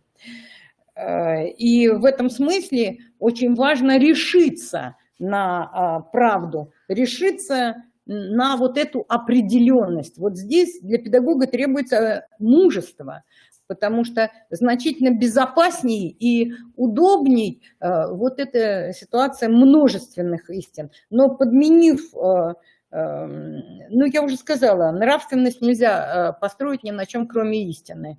А истина очень определенна. Вот эта определенность и смущает, когда приходится выступать в таких учебных и педагогических аудиториях. Люди, собственно, об этом и говорят, что мы как бы боимся тоталитарности истины. Вот этот момент, я думаю, должен быть как-то решен методически, но изъяв истину, мы не получим ничего, не педагогическое, это будет все фикция. И два слова, в каком положении находятся наши дети. Они вообще-то в чудовищном положении. У них и идеалов нет, вот так называемые относительные истины. У них нет языка, который они могут, чтобы они могли что-то выразить свое. И вот есть такая очень интересная игра. Ну и, конечно, нет знаний. А часть знаний, которая дана, она смещена. Как происходит смещение знаний сейчас? Очень просто. Знание дается, но акцент делается не на центре. Есть центр, а периферия. Есть центральное, главное, а есть частное. Есть общее, системное, а есть личное, малозначимое. И вот поэтому... Сейчас немножко там... Вот, и поэтому очень важно восстановить правильное, что центрально, а что незначимо. И поэтому я думаю... Немножко мешает мне разговор, я слышу, к сожалению. Это. Вот. И поэтому есть такая простая игра, когда один загадывает имя известного человека какого-то, всемирно известного, да, а дети путем вопросов пытаются проникнуть к этому человеку. И вот однажды в одном лагере, это совсем недавно было, директор лагеря, моя ученица, я к ней приехала, и вот вечером собрались дети, 14, примерно 15 лет. Вот. Ну, давайте поиграем, давайте.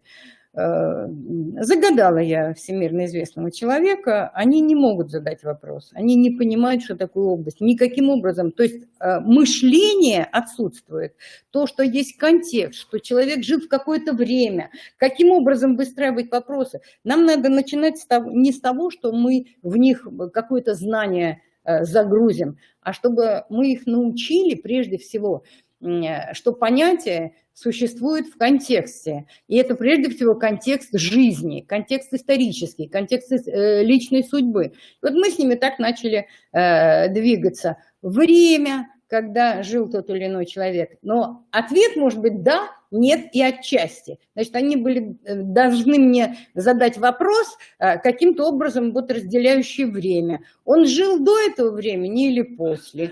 Опять же, где жил? Он жил в Европе или в Азии? Вот такие дифференциации для них были просто невозможны.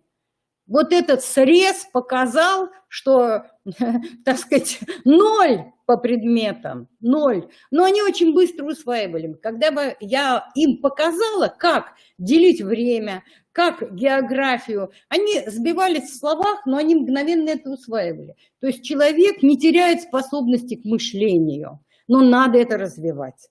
Когда все-таки было налажено, дети мгновенно все прибежали и маленькие, когда мы начали эту игру, и мы несколько вечеров это делали, потом начало выявляться их знание.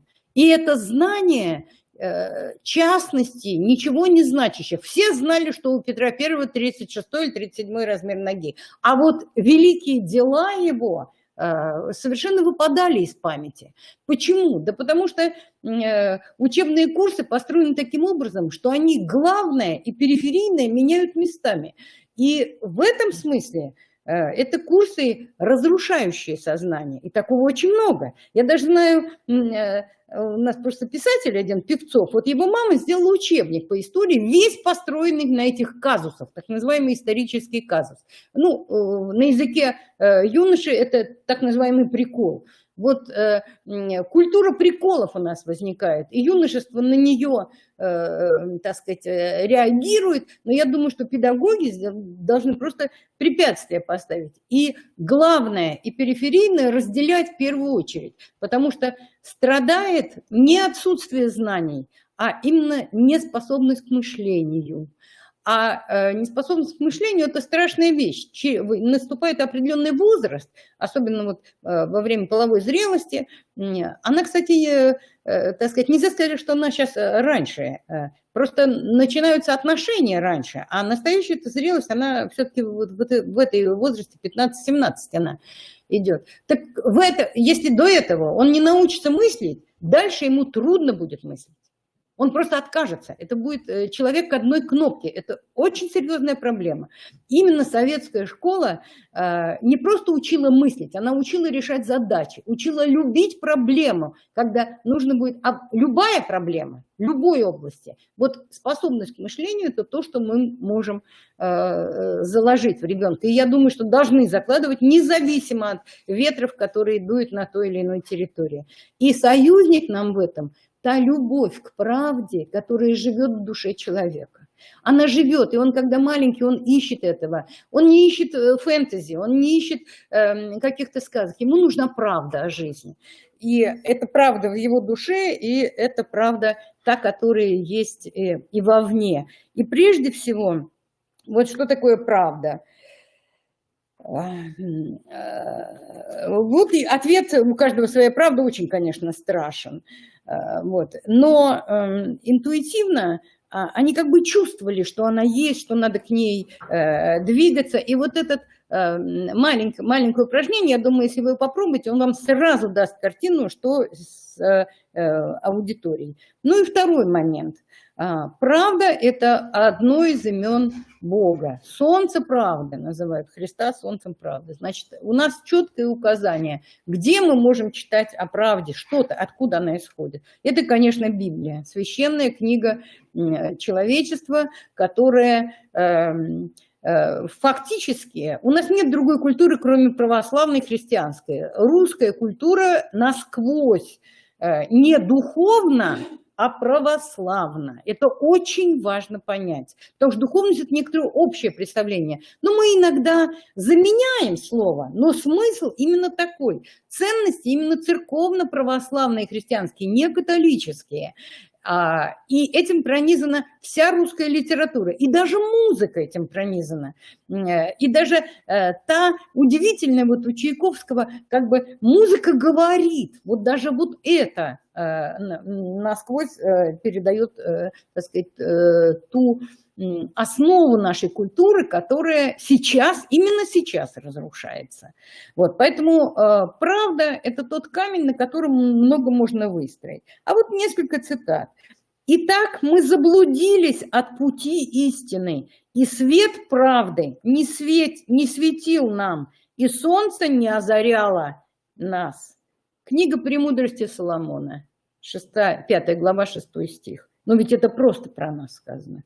Итак, мы заблудились от пути истины, и свет правды не светил нам, и солнце не озаряло нас. Следующая цитата. «И суд отступил назад, и правда стала вдали, ибо истина приткнулась на площади, и честность не может войти, и не стало истины, и удаляющийся от зла подвергается оскорблению».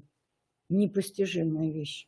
Ну, это же каждый процесс, который у нас идет, это книга пророка Исаии, 29 глава. «Как сделалась блудницей верная столица, исполненная правосудия. Правда обитала в ней, а теперь убийца». Ну, я вот из этой столицы, коренной житель, все поколения. Именно так, именно это стало с Москвой. Просто чудовищно. Но это не только Москва. Москва приняла на себя самый сильный первый удар. У нас дети не знают, что такое лакмусовая бумажка. Физика, химия, то, что учат мыслить предметно, все предметы сняты, полная говорильня. Семьи и родители спасают своих детей как только могут. У меня 6 внуков, несколько уже взрослых, разные, совершенно разные дети. Есть музыкант в консерватории, есть в Тимирязевске, есть в университете девочка на филфаке, одна медалисты, вот, и есть те, которые еще маленькие совсем. Вот. И проблема колоссальная. Никаким образом нельзя восстановить то, что давала школа. Все учатся по старым учебникам, вот я вам могу сказать опыт.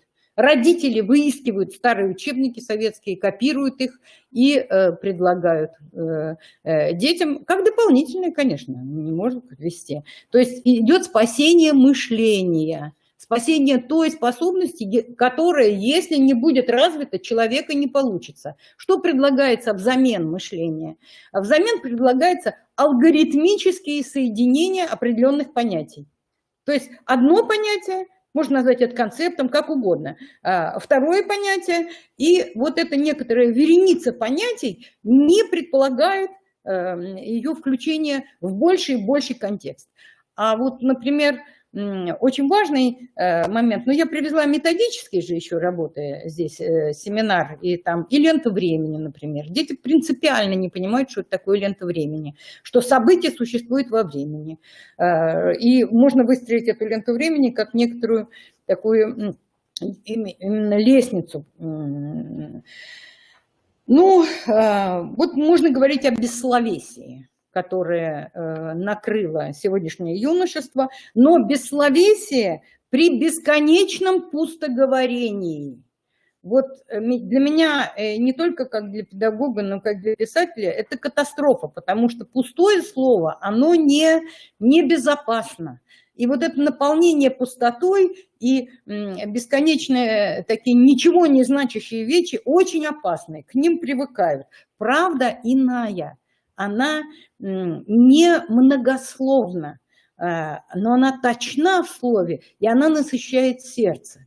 Поэтому, так сказать, имея такое царственное богатство, как русская литература, русская поэзия, мы имеем все эти сокровища, но пользуются ими мало и как-то очень скудно. И вот, например, была цитата, Ольга поставила, кому церковь не мать, тому Бог не отец. Это Троицкого цитата. Нельзя давать без подписи, например. Почему же ты даешь это без подписи? А потом, если, так сказать, у меня много замечаний к этой книжке, она требует большой доработки. Но другая вещь, это сказано в определенном контексте, в определенное время, понимаете? Но есть значительно более серьезные вещи, значительно, которые лучше будут работать.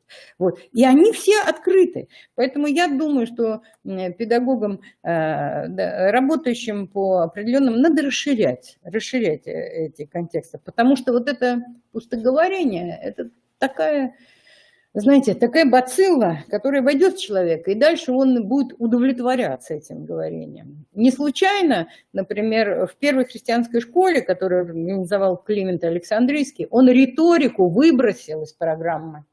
Выбросил из программы, потому что она немножко приучала к красивым выражениям. И только потом, когда человек уже созрел духовно, аскетически, подвижнически, вот тогда были возможны, так сказать, изучение стилей каких-то. Но риторика вначале не может быть. А мы все время провоцируем детей к тому, чтобы они отвечали на вопросы, которые им не по силам, писали сочинения, которые они не в состоянии осмыслить. Невольно возникнет риторика, невольно. И это антидуховный процесс. То есть потом ему к молчанию перейти, к внутреннему молчанию, созерцанию будет очень трудно. А настоящая такая вот жизнь души начинается в созерцании. Вот.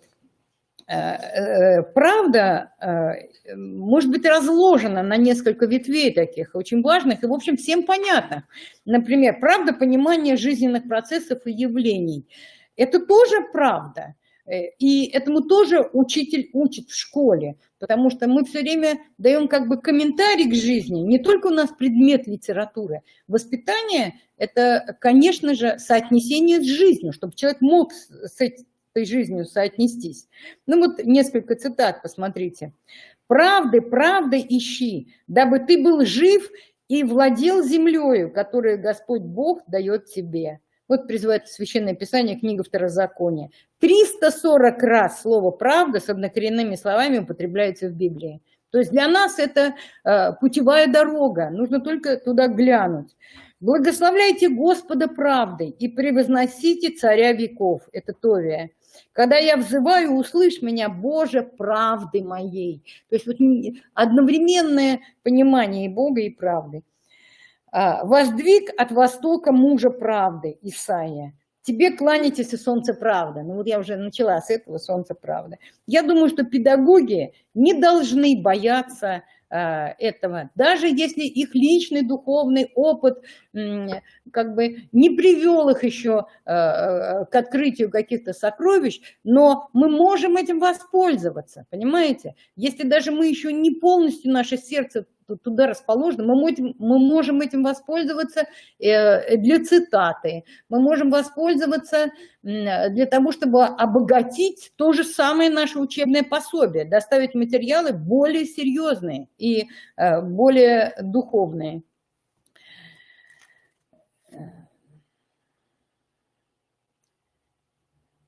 Многократно повторяется слово «правда», я уже сказала, и он заповедал нам, Господь заповедал нам правду как главное дело жизни. Вот я думаю, вот этот тезис может быть предложен детям именно, так сказать, даже в этих словосочетаниях, потому что главное дело жизни – это не только дело профессиональное, да, но и то, как ты его делаешь. А вот как раз и есть. Ты делаешь его по правде, по совести, или ты делаешь его формально. Так вот, заповедано нам правда, то есть дело по правде и по совести. И вот здесь мы должны понять, что один быстро делает, другой медленно, один способный, третий, прошу прощения, дурачок, никак ничего не усваивает. Вот. Но вот правда – это та устремленность, это направление, к которому, которое человек, так сказать, должен стремиться, но он просто сначала он должен о нем знать, и второе, он должен понимать, что это священное направление, как жизнь священна, да, вот тайна жизни священна, вот также и заповеди священны, что тебе предлагается правда как путь.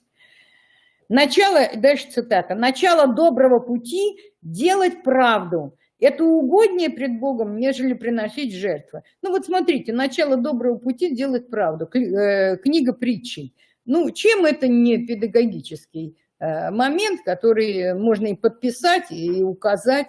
И еще я считаю, что без ссылок и без цитат невозможно никакая сегодняшняя, даже педагогическая литература. Почему? Да потому что такое количество лжи, что страшно даже сказать. Просто невозможно, все спутано, и не только от неграмотности, но есть еще намеренные какие-то искажения, половина цитаты взяты, поэтому обязательная подпись, обязательное указание. И несмотря на то, что сегодняшний человек встроен в структуру города, класса, школы, цивилизации, что все это есть, и, так сказать, как бы в мире другие законы, но это как бы, это только кажется. На самом деле мир диктует эти свои законы. Дело человека не, так сказать, следовать им, а следовать той внутренней правде, которая больше этого мира.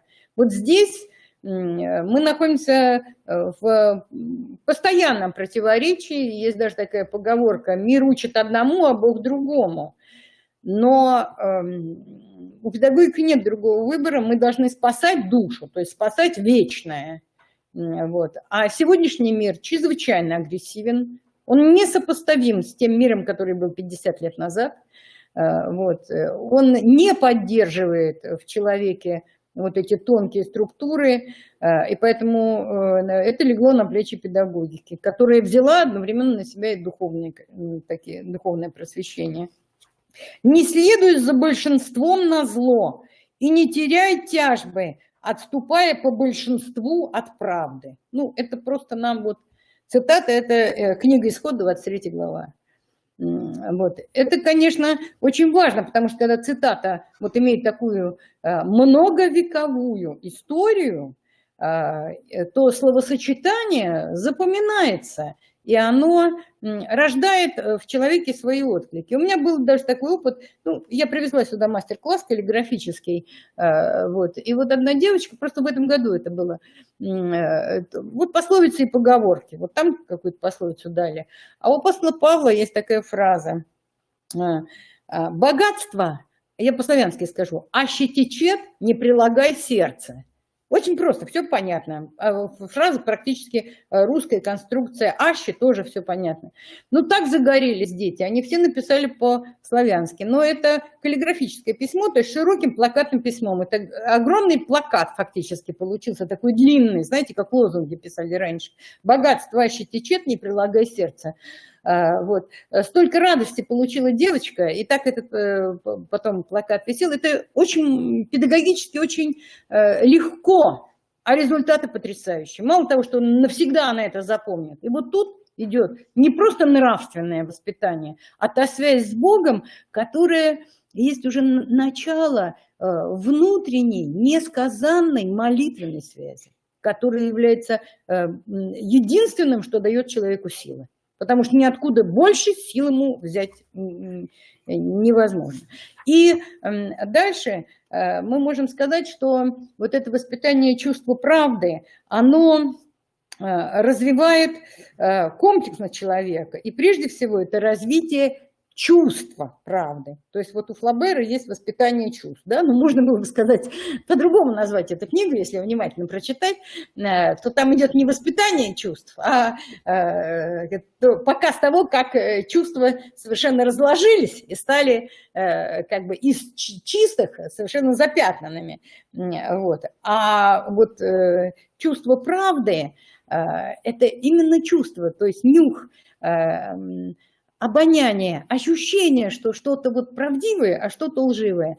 Очень нужно сегодняшнему человеку вот это ощущение правды. Если оно не будет воспитано и поддержано, то он заблудится в самых простых вещах. И уведут его слова и разговоры, так сказать, в невероятные понятия. Если так же, как, например, ну вот до ковида, в ковиде стали все говорить, что вот обоняние, но обоняние пропадает у человека, когда у него какие-то гайморитные проблемы. И вот однажды у меня был такой момент, я была потрясена, я вам приведу этот пример, потому что он тогда меня поразил, лет 20 назад, ну что-то какие-то возникли вещи. Наклоняюсь к прилавку рыбы и не чувствую запаха. Это рыба-то, понимаете? Как это так? И вот я поняла, что какой-то страшный дефект во мне возник. Я не могу ощутить. А вот что такое духовное? Духовное – это именно нюх. Нюх – это чувство. И вот ну, у меня есть некоторые путевые заметки в Турции, помню очень хорошо, Memories такое место, и там рыбаки, вот они вытаскивают рыбу из моря, и вот раскладывают на прилавок, ну, все толкуются, вот он только что ее выложил, а тут рядом другой прилавок, а на нем рыба прошлая, ну, прошлого дня, например, так как жарко, вот они ее также на это мраморное выложили, а там ни одного человека. Здесь вот очень много народа, галдят, кричат, выбирают какую рыбу взять, а там ни одного. Запах отпугивает. Вот надо, чтобы от лжи ребенка отпугивало вот это чувство правды, ощущение. Если этого не будет, ни о какой нравственности, никакой духовности, стройными рядами они все попадают в ложные, так называемые корпоративные, но даже более точно сказать, клубные пространства. Мир разделяется на клубные пространства, и, пожалуйста, к каждому клубному пространству свой ключик, и человек лишается самого главного – способности интеллекта, души и плоти вот к движению жизни. Вот он на это рассчитан, и этого он лишается. Ну, значит, кроме чувства правды, правда чувств, я уже сказала, и нужно говорить, конечно, о правдивом слове, но не наоборот. Понимаете, правда чувства более понятна, чем правдивое слово, но это правда ощущений, это показать жизнь, сделать какой-то комментарий. Вот. Ну, правдивое слово, конечно, опирается на литературу и, в частности, вот, на поэзию, где точное слово. И вот Цветаева, например, говорит, каждому пишущему знаком удар узнавания. Что такое писание? Идешь, открываешь дверь, не то, вот сюда мне надо. Вот это вот точное слово правды, оно не придумано человеком и не придумано писателем. Оно есть какой-то, тебя как будто пронзили вот этим выстрелом точного слова. И также угадывает это читатель, когда идет точная метафора, когда она открывает пространство, открывает связи жизни. Вот немножко поражает, насколько, так сказать, вот эти новые предлагаемые какие-то нам образы, насколько они заполонили умы. Ведь, так сказать, вот школа 70-х, 80-х годов – это очень большой уровень именно такой и глубины, и ширины, и связей, которые возникали. Мне кажется, не надо их терять. Ну и вот еще один аспект правды – правда факта. Тут вообще катастрофа, потому что у нас такое количество ложных фактов все время предлагается в новостях, в информациях. И как бы, так сказать, написано одно, а берешь там предмет другой предлагается. Вот, что взрослые люди должны быть насторожены, чтобы не то купить, понимаете, не купить свежее, чтобы не надулили тебя. И огромное количество новых слов появилось. Например, слово «развод», другое значение, да, имело. Слово «развод», мы знаем, что это такое, да, а оказывается, это когда тебя обманули. Например, слово «парить» тоже, оно понятно нам, да, но другое значение. И очень много таких слов, которые фактически вот называют обман. Почему-то вот именно новыми словами их. Поэтому надо говорить о том, что есть эта объективная реальность, есть правдивость факта, но для того, чтобы предложить тот или иной факт, как определить его правдивость или неправдивость? Как одновременно сказать ложь и правду? Сказать полуправду, половина правды, сместить центр и периферию.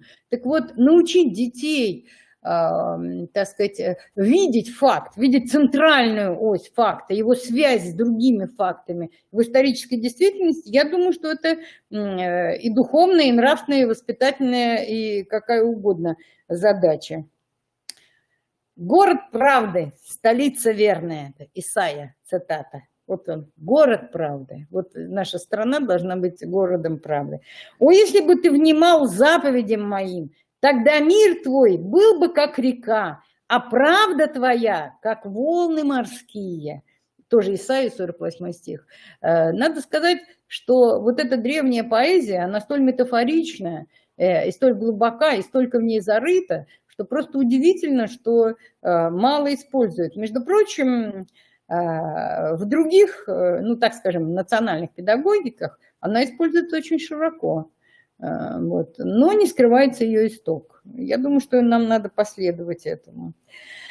Ну и вот, ведь когда мы говорим о правде факта, мы невольно соприкасаемся с правдой самой жизни. И вот это понятие жизни, что это такое? Во-первых, так как диалектика забыта совершенно, что жизнь есть развитие и движение, так сказать, законы диалектики очень многие педагоги уже не знают новые, они просто не могут сказать единство и борьба противоположности, а это закон жизни. Отрицание, это закон жизни, понимаете, то они не могут ничего анализировать. Это очень важный момент. И поэтому надо факт тоже смотреть не просто в контексте момента, но и в контексте развития. То есть вот эти две координаты должны присутствовать.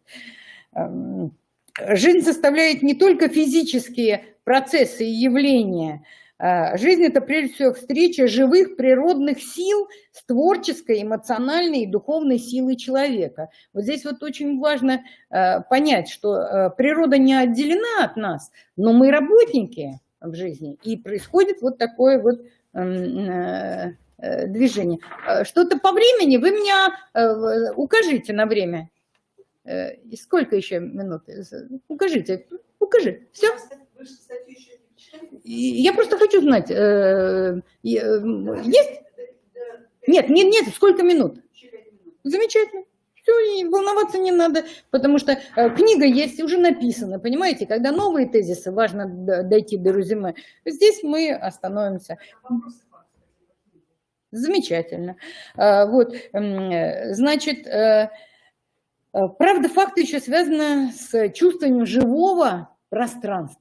Пространство – это духовная характеристика, а это есть и внутреннее пространство человека, и внешнее, и педагогическое пространство учебного заведения, и школы. Вы знаете, как отличаются люди, кончившие разные институты? Можно отличить пединститут, например, московский, и тот же самый филфак университета. Очень сильно отличаются. Почему? Вот это пространство, оно переходит как бы в человека, и он его с собой носит. Что мы заложим, то человек и сохранит. В этом очень большая наша задача, я думаю. Правда факта, чувство органического целого воспитывается. Я видела это сама. Вот надо сказать о том, что есть целое, надо его показать. А если какое-то частное предлагается как целое, взамен целого, что сейчас часто бывает, вот это-то и есть, в общем-то, та духовная травма, интеллектуальная, которую ребенок не чувствует, и поэтому преодолевать ее не будет.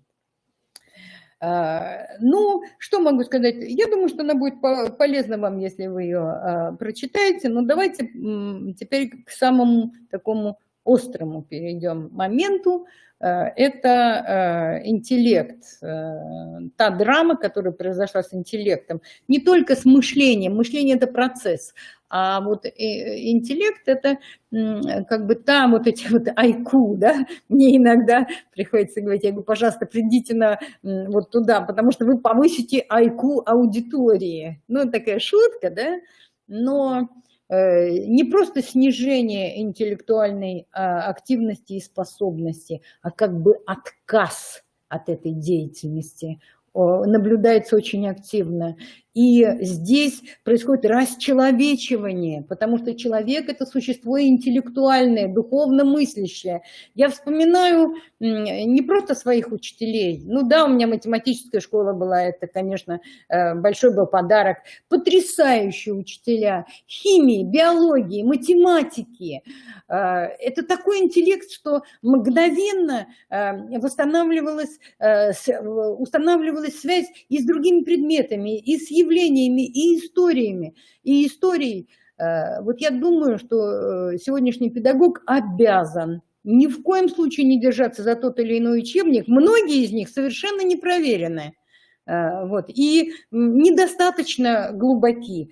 А вот пользоваться тем опытом, особенно тех учителей, которые вот работали в советское время. Этих учителей надо на руках носить. На руках носить и слушать, что они говорят. Может быть, они не знают каких-то богословских слов, но то, что они чувствуют верно внутри, у нас не было другой культуры, кроме православной и христианской. Поэтому там все устроение. Одна из моих книг «Открытый урок», к сожалению, одну тут привезла, тираж закончился.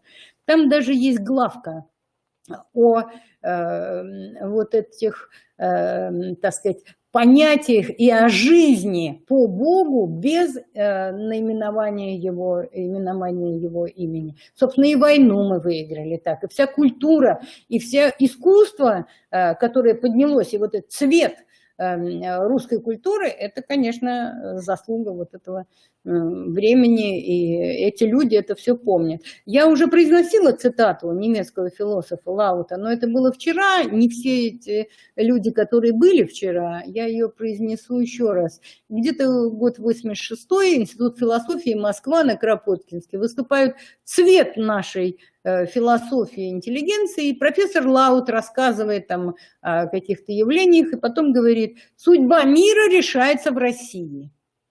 Вот мы потрясены были, как это так, что мы все время туда смотрим, он говорит, судьба мира решается. Вот мы сейчас должны это помнить и знать. И надо понять, что каждого педагога, несущего вот опыт той культуры, надо как бы не просто слушать, а вот я бы отдельный, как бы, чтобы он передачей опытом занимался к молодым. Ну и правде мысли надо учить, и учить на хороших образцах. Вот это очень важный момент. Гёте считал, например, что ребенку до 14 лет отрицательного образца даже не надо показывать. И только тогда он будет их различать по нюху. В этом смысле он совершенно прав. Критическое мышление, оно потом должно быть аргументировано. Поэтому максимальное количество высоких образцов, собственно, советская школа так строилась, но просто чуть-чуть акцент уточнить, какие это были вещи. Ну и в конце нужно сказать, что, так сказать, хоть у нас в 13-й статье Конституции написано, что, так сказать, у нас как бы разные идеологии, что запрет на одну тоталитарную идеологию, а вот, честно говоря, если идеология верная, ничего в ней страшного нет. И у нас есть тоталитарная идеология, идеология рынка, потребительства и обывательщины. Вот что нас накрыло. И оно-то и проникает в души людей. Поэтому такой сильный диктат идет с этой стороны. И вот эта философия рынка, идеология рынка просачивается вглубь. Вот чему надо искать антидоты. Да, помните, как в медицине? Вот это даем, а это чтобы немножко компенсировать.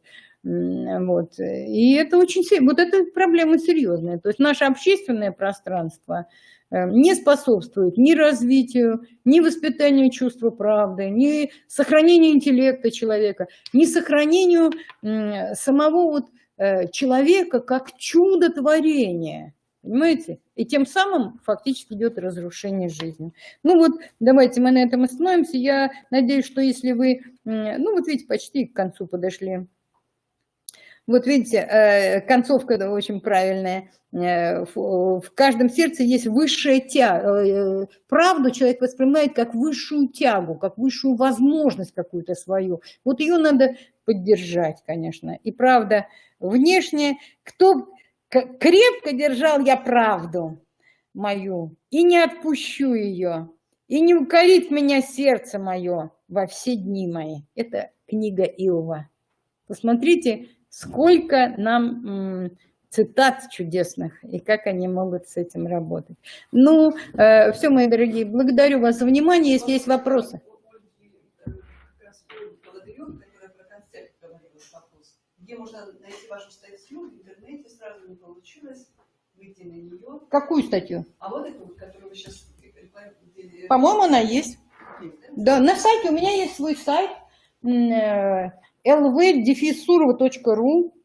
Вот, там очень много ссылок. Но, видите ли, за 40 лет педагогической деятельности и 50 лет писательской написано столько, что когда человек окунается в прошлые годы, я-то туда не могу уже вернуться, я уже другое что-то делаю. Поэтому, во-первых, есть книги, все издано, это первое. Вот. А выкладывать в интернет тексты таких книг, возможно, это и есть статья. Я знаю, что в Воронежском университете там Дорофеева Татьяна Федоровна, она даже спецкурс сделала по этой правде. Она мне говорила, можно, я говорю, делайте, я же не поеду туда читать. Вот, поэтому это было, еще в каком-то тоже работали. Так что это все можно найти. Но сама вот эта книга, она много содержит таких вещей. Вот, надо просто посмотреть поглубже это. Вот, но, в общем, то, что вот уже сформулировано до текста, оно все-таки обдумано, да? Оно может быть полезно вам в ваших размышлениях и, конечно, в вашей практике, потому что так как у меня практика идет до сих пор, я веду семинары, тоже педагоги, там разные люди, остатки от многих моих семинаров. То есть я держу руку на пульсе. И проблемы сегодняшнего дня у меня не только вот в этих выездных семинарах, их не так часто, их не так много, но и вот реально. И вот эта девочка, как она сегодня писала, богатство аще течет, не прилагай сердца. А у нас нет этого, давайте покажем это, люди увидят. Пакетик у нас есть, отец Владимир? Вот тот пакет, который есть, или он не здесь? О, Господи, вот сейчас бы это было и нужно, тоже мы приходим. Ну, хорошо, благодарю вас. Если у вас есть живые вопросы, потому что онлайн, ну, какое общение? Есть вопросы? Я думаю, что кто-то из присутствующих здесь пойдет на семинары, и там что-то... Да, благодарю вас. Как вам слушать было мне? Как мне было приятно смотреть, как вы слушаете. Так, уважаемые коллеги, мы, конечно, благодарны Людмиле Васильевне за ее приезд, за содержательный доклад и за то, что поднимаются такие вопросы, я бы сказала, в чем-то больные. Больные для нас, для педагогов, для тех, кто занимается образованием, потому что мы все живем вот в этой самой среде, видим ее изменения, в том числе и очень нежелательные для нас изменения. Я не совсем согласна с тем, что как бы прошлый опыт здесь является определенной вот как бы палочкой-выручалочкой. Вот. Но, наверное, утопающий хватается за соломинку, вот, и соломинка, как известно, иногда держит. Вот, поэтому я предлагаю так, значит, сейчас, поскольку мы уже выбились из всех временных норм, значит, мы еще раз благодарим Людмилу Васильевну. Если говорить об итогах секции, то там как бы указано, что Тамара Александровна должна выступить. Вот, но, да, два слова мы ей дадим сказать. Но я бы хотела поблагодарить всех докладчиков и еще сказать вот о чем, что давайте все-таки у нас эта конференция традиционная, и давайте выносить на нее свой опыт, свои мысли, в конце концов продвигать себя, используя современное слово, да, вот промоушен. Вот, потому что когда вот так встречаешься, а ковид нас, к сожалению, этого общения лишил. Вот, и во всяком случае очень сильно преуменьшил, потому что когда встречаешься, когда слушаешь людей, ты понимаешь, что ты не только можешь нам что-то отдать, но ты можешь еще и взять. Вот. И, конечно, как бы не был ограничены возможности в онлайне, а это все-таки такой эрзац не очень хороший, вот, но, к сожалению, вот без него уже, наверное, никак. Вот, живое общение, вот то, что называется роскошью общения, это, наверное, все-таки самое главное. Поэтому Я была бы очень рада, если бы мы все с вами встретились здесь еще через год, чтобы к нам прибавились еще люди, вот, чтобы у нас вот все-таки складывалось вот это вот обмен педагогическим опытом, обмен мыслями, необходимыми для нашей педагогической деятельности. Вот, зовите других. Вот, и всем большое спасибо. Так, Тамара Александровна.